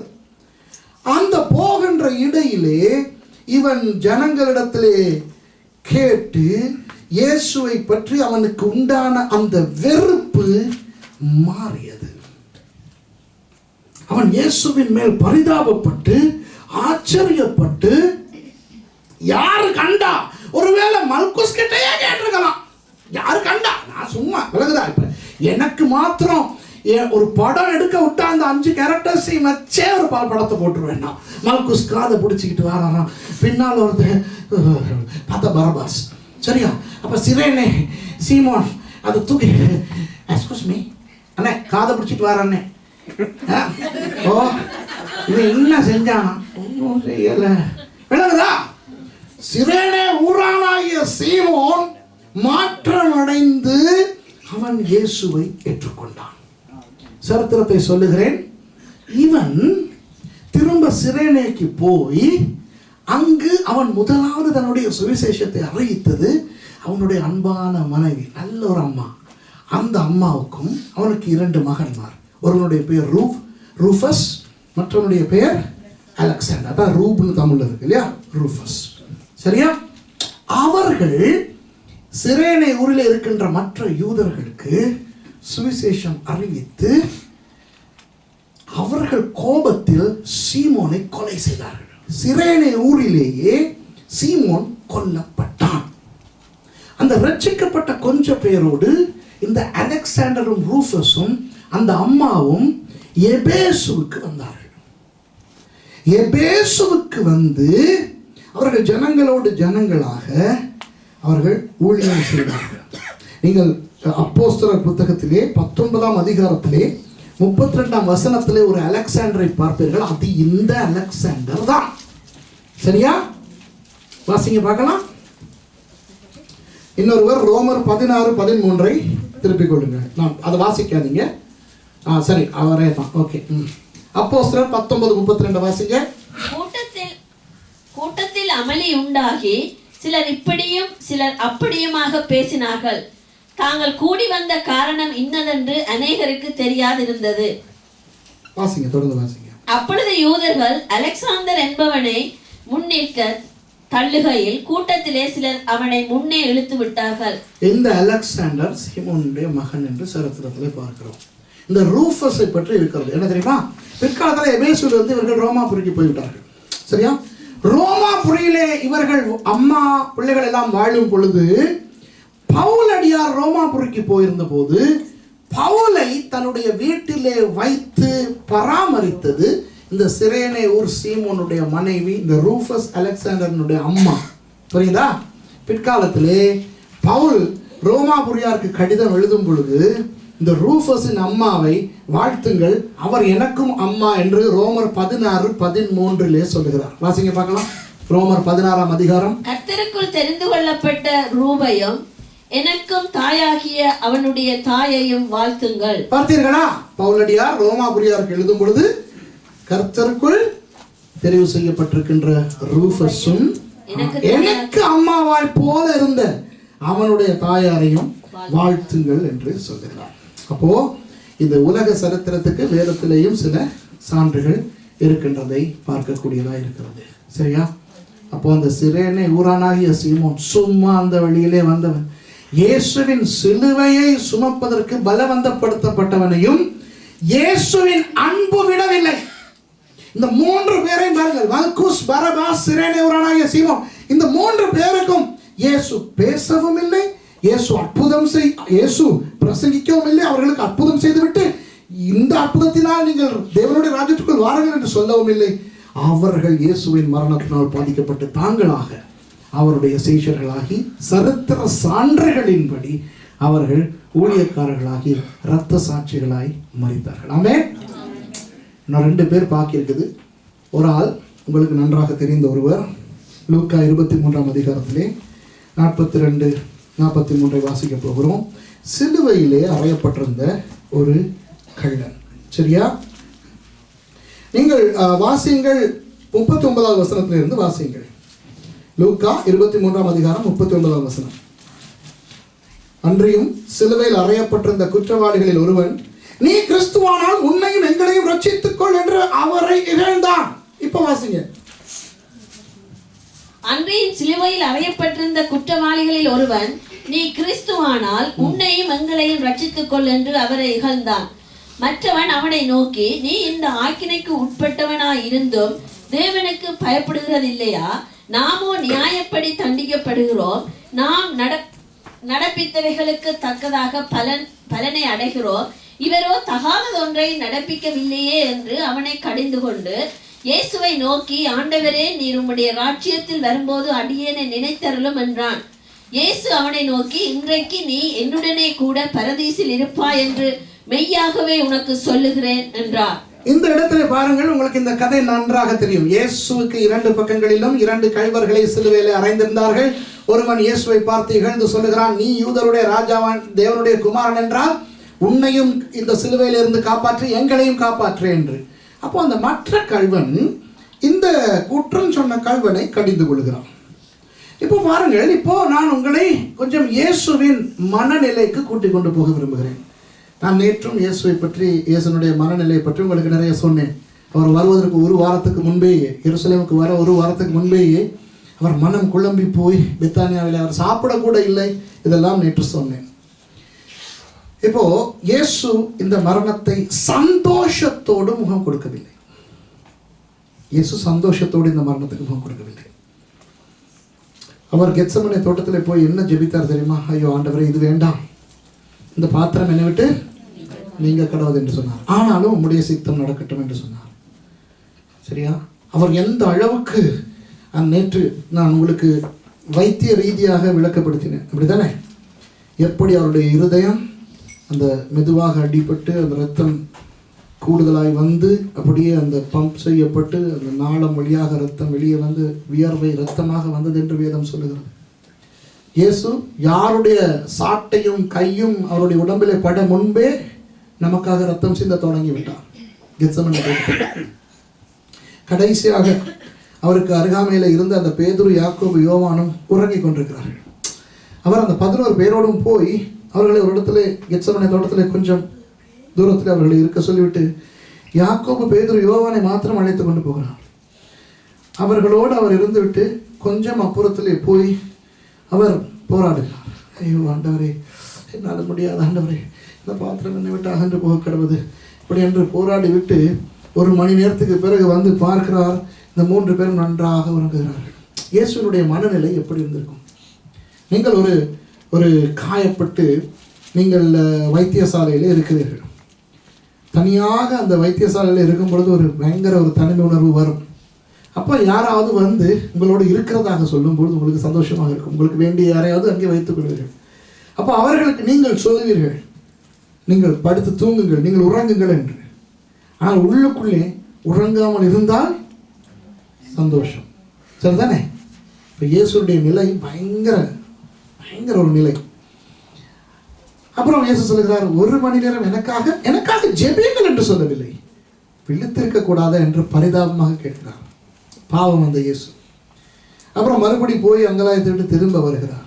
ஐயோ, 3 தடவை இப்படி நடக்கிறது. அப்புறம் இயேசு சொல்லுகிறார், இனி கொண்டாடுங்க வேணாம், இனி நல்லா இளைப்பாரு, நல்லா தூங்குங்க, என்னை பிடித்து கொண்டு போக போகிறார். உங்களுக்கு தெரியுமா, அந்த நேரத்தில் இருந்து இயேசுவுக்கு கிடைத்ததெல்லாம் திட்டு, ஏச்சு, அடி, உதை, துப்பு. இல்லைங்கதா? இயேசுவுக்கு வேண்டியவர்கள் எல்லாரும் ஓடி போனார்கள்.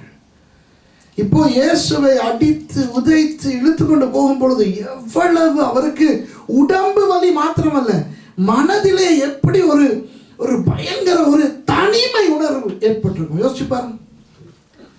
பயங்கரமான அந்த தனிமை உணர்வு அவரை கொண்டு போய் காய்பாவின் அரண்மனையிலே அவரை விசாரிக்கும் போது அவருடைய காதிலே விழுகிறது.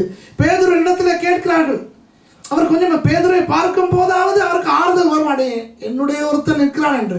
அப்போ அங்கே யாரோ அவரை பார்த்து, நீயும் இந்த இயேசுவோடு இருந்தவன் தானே என்று சொல்லும் பொழுது பேதுரு இல்லை என்று சொல்லி சபிக்கவும் சத்தியம் பண்ணவும் தொடங்கினானா. எப்படி இருந்திருக்கும் இயேசுக்கு?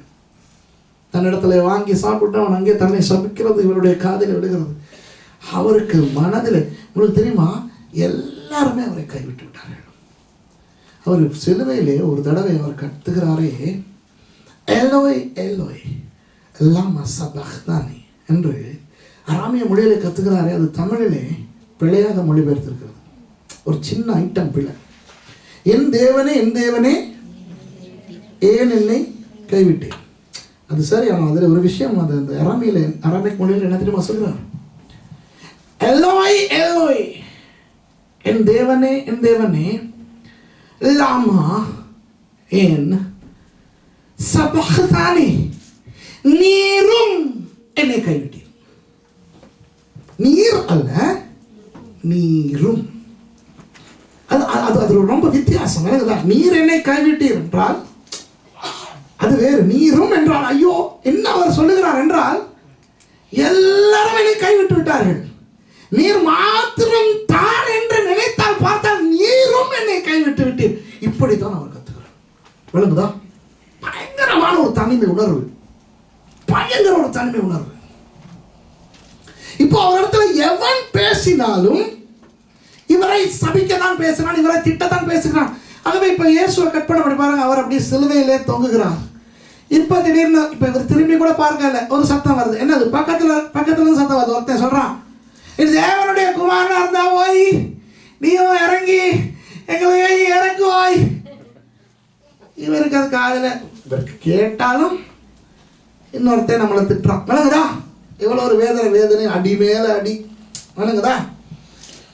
திடீரென அந்த கைது செய்யப்பட்டதிலே இருந்து இப்போ வரைக்கும் நடக்காத ஒரு சம்பவம் நடக்கிறது. என்ன? திடீரென இன்னொரு சத்தம் இவருக்கு கேட்கிறது. இந்த இருந்து இருக்கிற கள்ளன் அந்த பக்கத்தில் இருக்கிற கள்ளனை திட்டுகிறான் இவருக்காக. ஏய், உனக்கு பயம் இல்லையாடா? இவ்வளவு தொங்கிக்கிட்டு இருக்கிற, சாக போறான், அறிவு கட்டவனை, கல்லண்ட ரேஞ்சில தானே திட்டி இருப்பான் இல்லையா? இப்ப நாங்க புருஷன் பொஞ்சாதி மாறே, நீங்கள் எல்லாம் அபிஷேகிக்கப்பட்ட அந்நிய பாஷை பேசுகிற பரிசுத்த ஜீவிகள். வீட்டிலே உங்களுக்கு இடையிலே வாக்குவாதம் வரும் பொழுது உங்கள் பரிசுத்திலேயா நீங்கள் ஒருவர் திட்டுகிறீர்கள்? என் கணவனே, நான் உங்கள் மேல் கோபம் கொள்கிறேன். இப்படியா பொம்பளைகள் சொல்றீங்க? ஆம்பளைகளும், ஏய் மனைவியே, அதிகமாய் பேசாதே, கர்த்தருக்கு அது பிடிக்காது, அப்படியா சொல்றீங்க? இங்க இருக்கிற சிஸ்டர் மார்,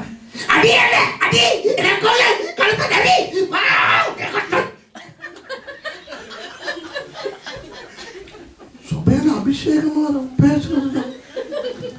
நான் ஒரு சபைக்கு போயிருந்த போது பைபிள் வாசிச்சாங்க ஒரு சிஸ்டர். நீங்க இல்ல கலா, நீங்க இல்ல. ஒரு சிஸ்டர் இப்படி வாசிக்கிறாங்க பைபிள் வசனத்தை சொன்னா சைடுல இருந்து இப்படி வாசிக்கிறாங்க. இயேசுவை நோக்கி, ஆண்டவரே, நீர் உம்முடைய ராஜ்யத்தில் வரும்போது அடியேனை நினைத்தரும். டக்குனு நான் சொன்னேன், சிஸ்டர் எனக்கு உங்களை தெரியும் அப்படின்னு. ஷாக் ஆயிட்டாங்க. ஃபர்ஸ்ட் டைம் அந்த சர்ச்சுக்கு போயிருக்கேன். எப்படி தெரியும்? நான் பிரசங்கத்தில் சொல்றேன், சிஸ்டருக்கு உங்களுக்கு தெரியும். உங்களோட அனௌன்ஸ்மெண்ட்டை ஒவ்வொரு முறை நான் கட்டுநாயக்க ஏர்போர்ட்ல இருந்து வரும்போதும் கேட்கிறேன். எமிரேட்ஸ் 0450 விமானம் இப்பொழுது 8ஆம் வாசலிலிருந்து புறப்பட தயாராக இருக்கிறது. பயணிகள் புறப்பட்டு உங்களுடைய ஆயத்தங்களை செய்து கொண்டு அப்படி சொல்லுவாங்க தானே. அது நீங்க தானே அப்படின்னு அவங்களுக்கு ஒரு மாதிரி வெட்டமாக. கடைசியில் நான் விடவே இல்லை. எனக்கு அது ஆச்சரியம். அப்படி பைபிள் எனக்கு யாரும் வாசிச்சது இல்லை. இந்த 27 வருஷம் பாஸ்டர் உள்ளது. சிஸ்டர் உங்க புருஷன் யாருன்னு கேட்டேன். அங்க இருக்கிறார். நான் சொன்னேன், பிரதர் நீங்க ஆசீர்வதிக்கப்பட்ட பாக்கியவான். ஏன் வீட்டுல சண்டை வரும்போது இவங்க எப்படி உங்களை திட்டுவாங்க? ஏய் உன்னைய கல்யாணம் நான் முந்தி லவ் பண்ணவனோட ஓடி போயிருக்கேன், நீங்க எல்லாம் ஒரு மனுஷனா அப்படி திட்டுவாங்க அப்படின்னு சொல்லுவாங்க. உண்மைதானே. இங்க சில பேர் சர்ச்சில் ஜெபிக்கிற போது பாருங்க, சில சிஸ்டர்மார் ஜெபிக்கணும், எதுக்காவது ஜெபிக்க. ஐயோ புருஷனோட சண்டை பிடிக்கும் போது அப்படி சொன்னா, பிள்ளைகளுக்கு கத்தும் போது அப்படி கத்துனா எப்படி இருக்கும்? அம்மா சில பிரதர்ஸுக்கு ஜெபிக்க சொன்னா, ஐயோ இப்படிப்பட்ட ஒரு கணவன் எனக்கு வராதான்னு எல்லா பொம்பளைகளும் ஏங்குற மாதிரி அழகா ஜெபிப்பாங்க.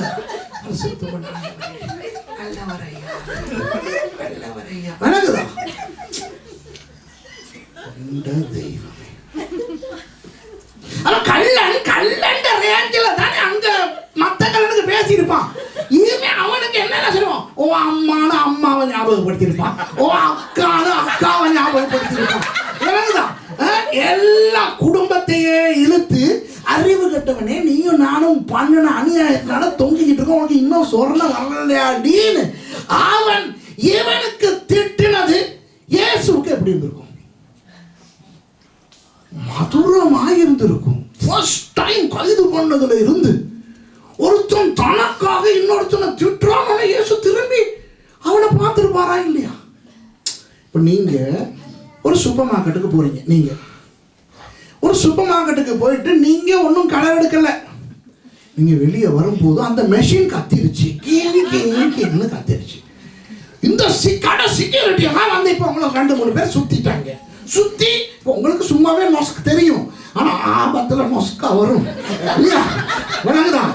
யாராவது தமிழ் தெரியாது, கொஞ்சம் கொஞ்சம் தான் தெரியும் என்று சொல்லுறவங்களுக்கு you must அடிச்சு ஃபைன். அப்போ மணி என்று கத்துனமோ அம்மா என்று கத்துனமோ என்று வாக்கலாம். சரியா? ஆபத்துல மாட்டிக்கிட்டா நமக்கு இங்கிலீஷ் எல்லாம் வராது, நொஸ்கெல்லாம் வராது இல்லையா? அப்ப ராணா ராவணா ரீனா ரீனா ராணா ராவணா. மற்ற நேரத்துல தானே அவள் நல்லவள், அவள் கிருபை, கிருபையில கிருபை என்று உள்ளது.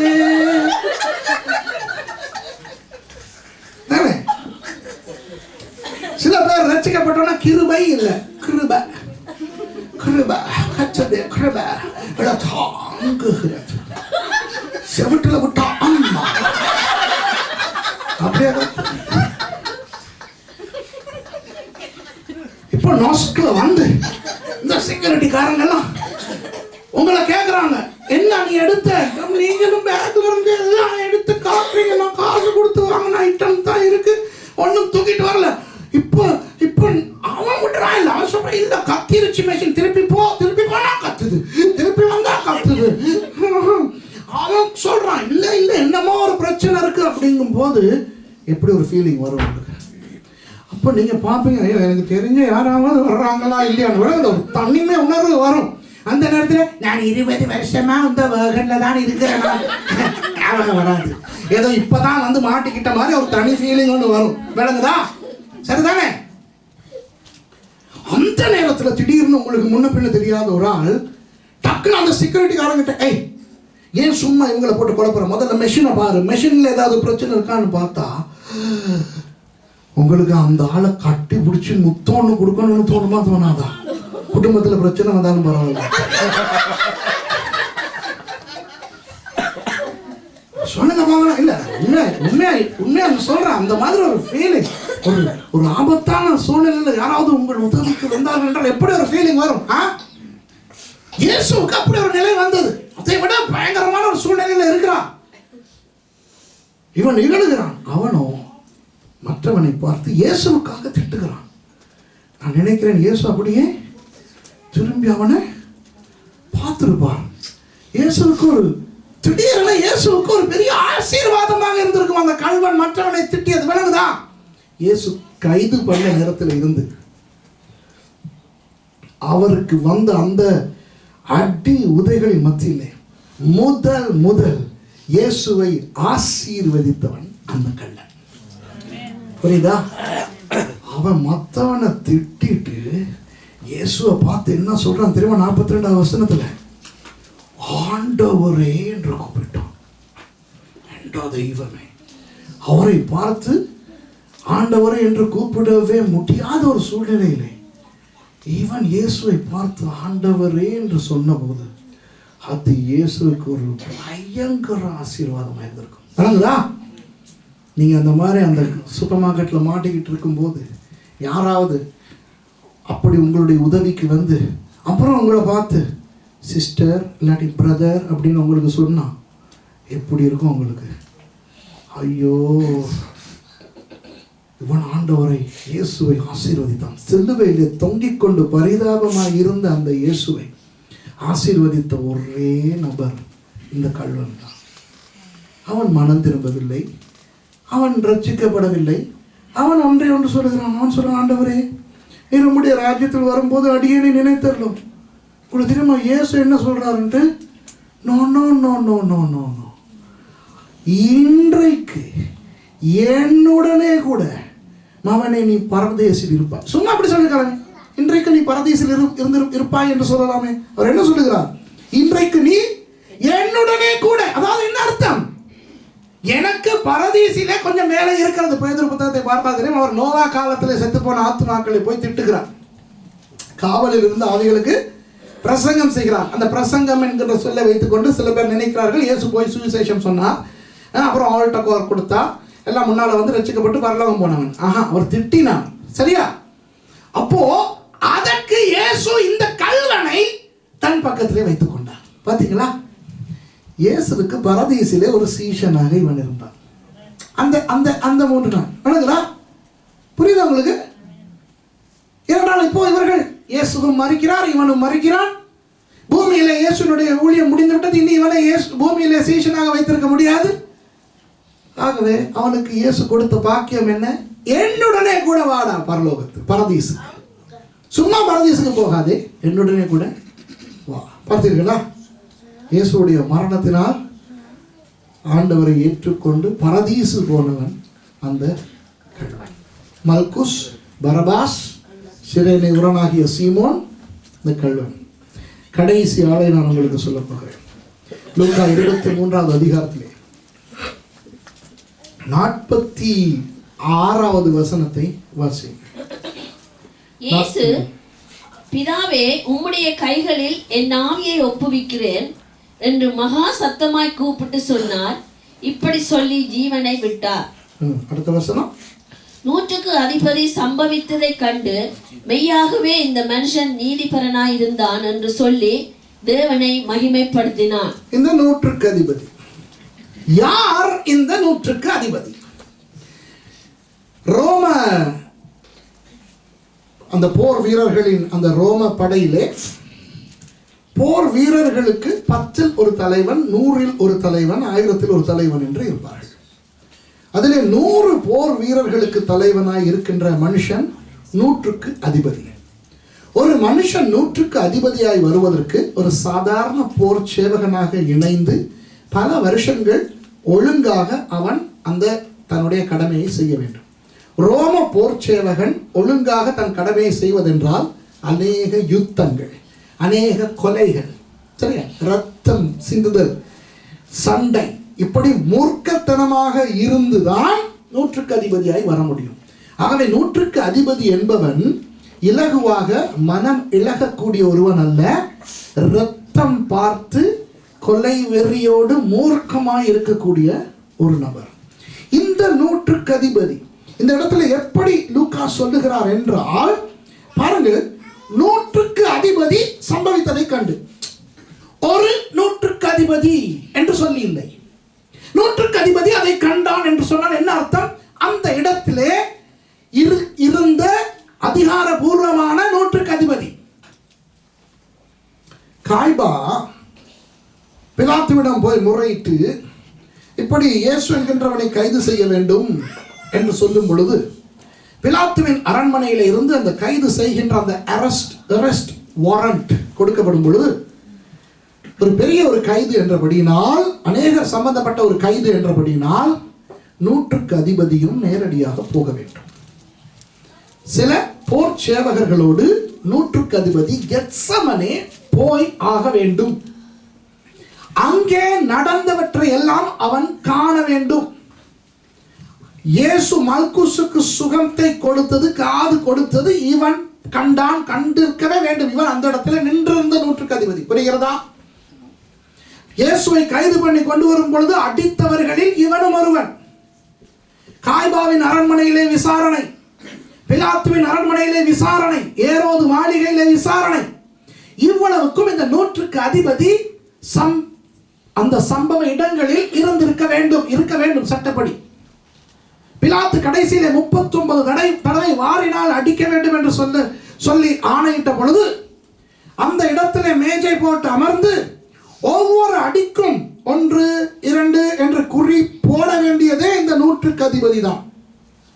ஆகவே அந்த ஒவ்வொரு வாரடியும் பட்டு அந்த சதை பீத்து கொண்டு வரும் பொழுது, அந்த சதை துண்டு, அந்த ரத்தம் எல்லாம் இந்த 100க்கு அதிபதியின் உடம்பிலே பட்டு இருக்கும். கடைசியில் இவரை இழுத்து கொண்டு போகும் பொழுது போர் சேவகர்கள் கால்நடையாய் வந்தாலும் முன்னாலே குதிரை மேல் ஏறி இந்த பரிவாரத்தை நடத்தி கொண்டு போக வேண்டியதே இந்த 100க்கு அதிபதி தான். புரிகிறதா? ஆகவே சிரேனே ஊரானாகிய சீமோன், பரபாஸ், மல்குஸ் இவர்களுக்கெல்லாம் நடந்ததை எல்லாம் பக்கத்தில் இருந்து பார்த்தவன் இந்த 100க்கு அதிபதி. இவன் எல்லாவற்றையும் பார்க்கும் பொழுது இவனை அறியாமலேயே இவனுக்குள்ளே ஒரு மாற்றம் வந்து கொண்டிருக்கிறது. கடைசியிலே அந்த சிலுவையில அந்த கள்வர்களுக்கு இடையிலே ஏற்பட்ட சம்பாஷணையும் கூட கீழே இருந்தவன் கேட்கிறான்.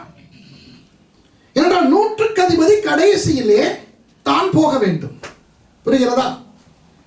இவை எல்லாவற்றையும் பார்த்து, சூரியன் இருளடைந்தது, எல்லாவற்றையும் பார்த்து கடைசியில் இயேசு மகா சத்தமாய் இப்படி சொல்லி அவர் உயிர் விடும் பொழுது, இயேசு இதை பார்த்து, 100க்கு அதிபதி இதை பார்த்து இப்படி சொல்லுகிறான், மெய்யாகவே இந்த மனுஷன் நீதிபரனாய் இருந்தான். என்றால் எங்கே இருந்தான்?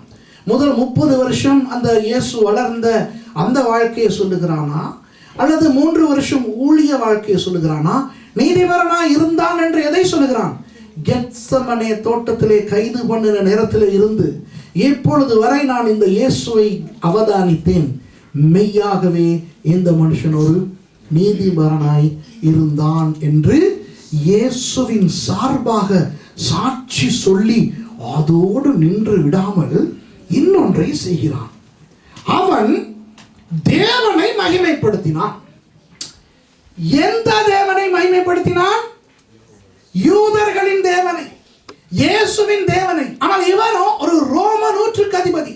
ரோம 100க்கு அதிபதி என்றால் அவர்கள் யூதர்களின் தேவனை நம்ப மாட்டார்களே, அவர்களுக்கென ரோம தெய்வங்கள் உண்டே. அப்போ ஒரு அந்நிய மதத்தவன், ரோம மதத்தவன், யூதர்களின் தேவனையும் யூத மத சம்பந்தமான விஷயங்களையும் நம்பாதவர்கள். இந்த யூதர்களின் தேவனை இவன் மகிமைப்படுத்தினான். இப்போ இயேசு எந்த குற்றத்தின் நிமித்தம் யூதர்களால் கொலை செய்வதற்கு பிடித்து கொடுக்கப்படுகிறார்? இந்த தேவனுக்கு விரோதமாக தேவ தூஷணம் சொல்லுகிறார் என்று. சரியா? பார்த்தீர்களா? இயேசு இந்த யூதர்களின் தேவனுக்கு விரோதமாக தேவ தூஷணம் சொல்லுகிறார் என்று அந்த இயேசுவை சிலுவையிலே அறைகின்றார்கள் யூதர்கள். ஆனால் தலைகீழாக ஒரு விஷயம் நடக்கிறது. இயேசு உயிர் விடும் பொழுது யூதர்களுடைய தேவனை அவமதித்ததாய் குற்றம் சாட்டப்பட்ட இயேசுவின் நிமித்தம் அந்நிய அதிகாரி யூதர்களின் தேவனை மகிமைப்படுத்துகிறான். அந்த 100க்கு அதிபதி தேவனை மகிமைப்படுத்தின பொழுது அந்த யூதர்களுக்கு எப்படி இருந்திருக்கும்? செருப்பால் அடித்தது மாதிரி இருந்திருக்குமா, இருந்திருக்காதா? சொல்லுங்க பார்க்கலாம். இருந்திருக்கும். அவர்களுக்கு இதை பார்த்தவுடன் இவர்களுக்கு அவமானமாய் போய்விட்டது. ஐயோ, இவன் தேவ தூஷணம் என்று சொல்லி இவனை சிலுவையில் அறைந்தால் இவனுடைய மரணத்தின் மூலமாக இந்த 100க்கு அதிபதியே நம்முடைய தேவனை அவமானம் அவமானம் என்று சொல்லி அடுத்த வருஷத்தை பாருங்கள் அவர்கள் என்ன செய்தார்கள் என்று. இந்த காட்சியை பார்க்கும்படி கூடி வந்திருந்த ஜனங்கள் எல்லாரும் யூதர்கள் அல்லவா? சம்பவித்தவைகளை பார்த்த பொழுது தங்கள் மார்பில் அடித்துக் கொண்டு திரும்பி போனார்கள். மார்பில் அடிச்சு கொண்டு போறான். அநியாயம் பண்ணிட்டாங்க.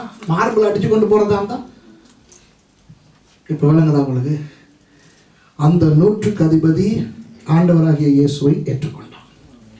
ஏற்றுக்கொண்டு அவருடைய சீஷனாகி ரோமாபுரிக்கு போய் ஊழியம் செய்து பவுல் நீரோ மன்னனால் தலை வெட்டி கொலை செய்யப்பட்ட பிறகு இவனும் அதே இடத்தில் இயேசுவுக்காக மரித்தான்.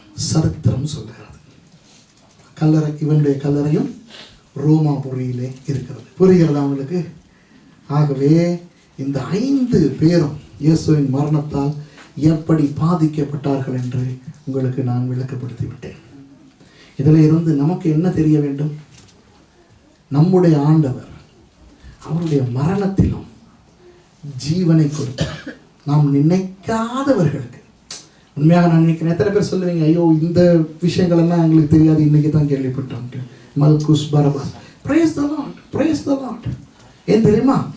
இப்படிப்பட்ட அநேக மறைபொருட்கள், புதை பொருட்கள் வேதத்தில் இருக்கின்றன. இயேசுவின் பிரசங்கங்களினால் ரட்சிக்கப்பட்டவர் உண்டு, அவருடைய அற்புதங்களினால் ரட்சிக்கப்பட்டவர் உண்டு. அவருடைய மரணத்தினால் ரட்சிக்கப்பட்டு ஊழியம் செய்த அந்த கல்வனை தவிர, கல்வனுக்கு சந்தர்ப்பம் கிடைத்திருந்தால் இந்த பூமியிலே வாழ அவன் வாழ்ந்து இயேசுவுக்காக செத்திருப்பான். ஆனால் மற்றவர்களையும் இயேசு பாதித்து அநேகருக்கு அவர் ரட்சிப்பை கொடுத்தார். இவ்வளவு நல்ல இயேசு தான் நம்முடைய ஆண்டவர். மல்குஸின் தேவன் நம்முடைய தேவன், பரபாசின் தேவன் நம்முடைய தேவன், சிரேனே ஊரானாகிய சீமோனின் தேவன் நம்முடைய தேவன், சிலுவையில் அறையப்பட்ட அந்த கல்வனின் தேவன் நம்முடைய தேவன், அன்று ரட்சிக்கப்பட்ட அந்த 100க்கு அதிபதியின் தேவன் நம்முடைய தேவன். ஆமென்.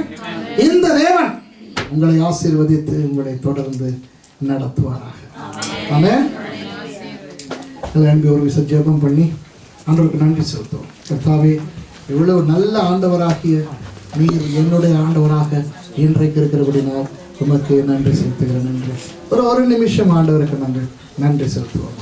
Thank you Jesus. நன்றி. ஸ்தோத்திரம். எதிர்பார்க்காத, கடவுள் கூட நினைத்து பார்க்கிறாத அநேகரை நீங்கள் ஆசீர்வதிக்கிறார்கள். நேரடியாக அநேகரை நீங்கள் ஆசீர்வதிக்கிற மாத்திரம் மறைமுகமாக அநேகரை ஆசீர்வதிக்கிறார்கள். உங்களுக்கு நன்றி சொல்கிறேன். நீங்கள் அனைத்து ரட்சிப்பை கொடுத்தது, அகவாசத்தை ரட்சிப்பை கொடுத்தது, அந்த சிறை நிவாரண சீமான ரட்சிப்பை கொடுத்தது, இந்த சிறுவர் அறையப்பட்ட காரியத்தை ரட்சிப்பை கொடுத்து பரதேசை கொடுத்தது, அதிபதி ரட்சித்து ஊழியக்காரனை மாற்றி.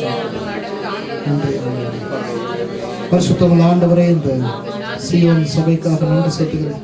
இந்த பெர்கனில் உள்ள இந்த சபை இங்கே இருக்கின்ற ஒவ்வொருவரையும் உங்கள் பாதத்தில் வைத்து ஜெபிக்கிறேன். இயேசுவை கைது பண்ண வந்திருந்த அந்த மல்குஸ் மேலே இயேசு இறங்கினார் என்றால், அந்த இயேசுவை விடுதலை செய்ய தடையாய் இருந்து கொலைகாரனாய் இருந்த பரபாசுக்கே இயேசுனுடைய கருணை கிடைத்தது என்றால், எங்கிருந்தோ வந்த அந்த சீமோனுக்கு தேவனுடைய அனுக்கிரகம் கிடைத்தது என்றால், ரட்சிக்கப்படவோ ஞானஸ்நானம் பெறவோ ஒரு சபைக்கு போகவோ சந்தர்ப்பமே கிடைக்காமல் சிலுவிலே தொங்கிக் கொண்டிருந்த அந்த கள்வனுக்கு அந்த அனுக்கிரகம் கிடைத்தது என்றால், அந்த 100க்கு அதிபதியாகி அந்த ரோமனையே நீங்கள் மாற்றி ஊழியத்திலே பயன்படுத்தினீர்கள் என்றால், கர்த்தாவே இந்த சபையை இங்கு வந்திருக்கின்ற இந்த ஒவ்வொருவரையும் எந்த அளவுக்கு ஆசீர்வதிப்பீர்கள், எந்த அளவுக்கு இவர்களை நேசிப்பீர்கள், தொடர்ந்து இவர்களை நடத்துங்கள். நாங்கள் எல்லாரும் பலவீனர்கள் அப்பா. உங்களுடைய பலவீனங்களில் உங்களுடைய பலம் விளங்கட்டும். உங்களுடைய வாழ்க்கையில் என்னென்ன மாற வேண்டுமோ மாற்றுங்கள், திருத்துங்கள், பரிசுத்தப்படுத்துங்கள். இருக்கின்ற நல்ல குணங்களை இன்னும் அதிகமாய் பயன்படுத்த உதவி செய்யுங்கள். இந்த சபையையும் ஊழியரையும் இந்த விசுவாசிகளையும் அவர்கள் குடும்பங்களையும் இங்கு வந்திருக்கின்ற ஒவ்வொருவரையும் கர்த்தாவை நீங்கள் எனக்கு கொடுத்திருக்கின்ற அதிகாரத்தை பயன்படுத்தி பிதா குமாரன் பரிசுத்த நாமத்தில் ஆசீர்வதித்து ஜெபிக்கிறேன். கிருபை எப்பொழுதும் இவர்களோடு இருக்கட்டும். இயேசுவின் நாமத்தில் பிதா. ஆமென்.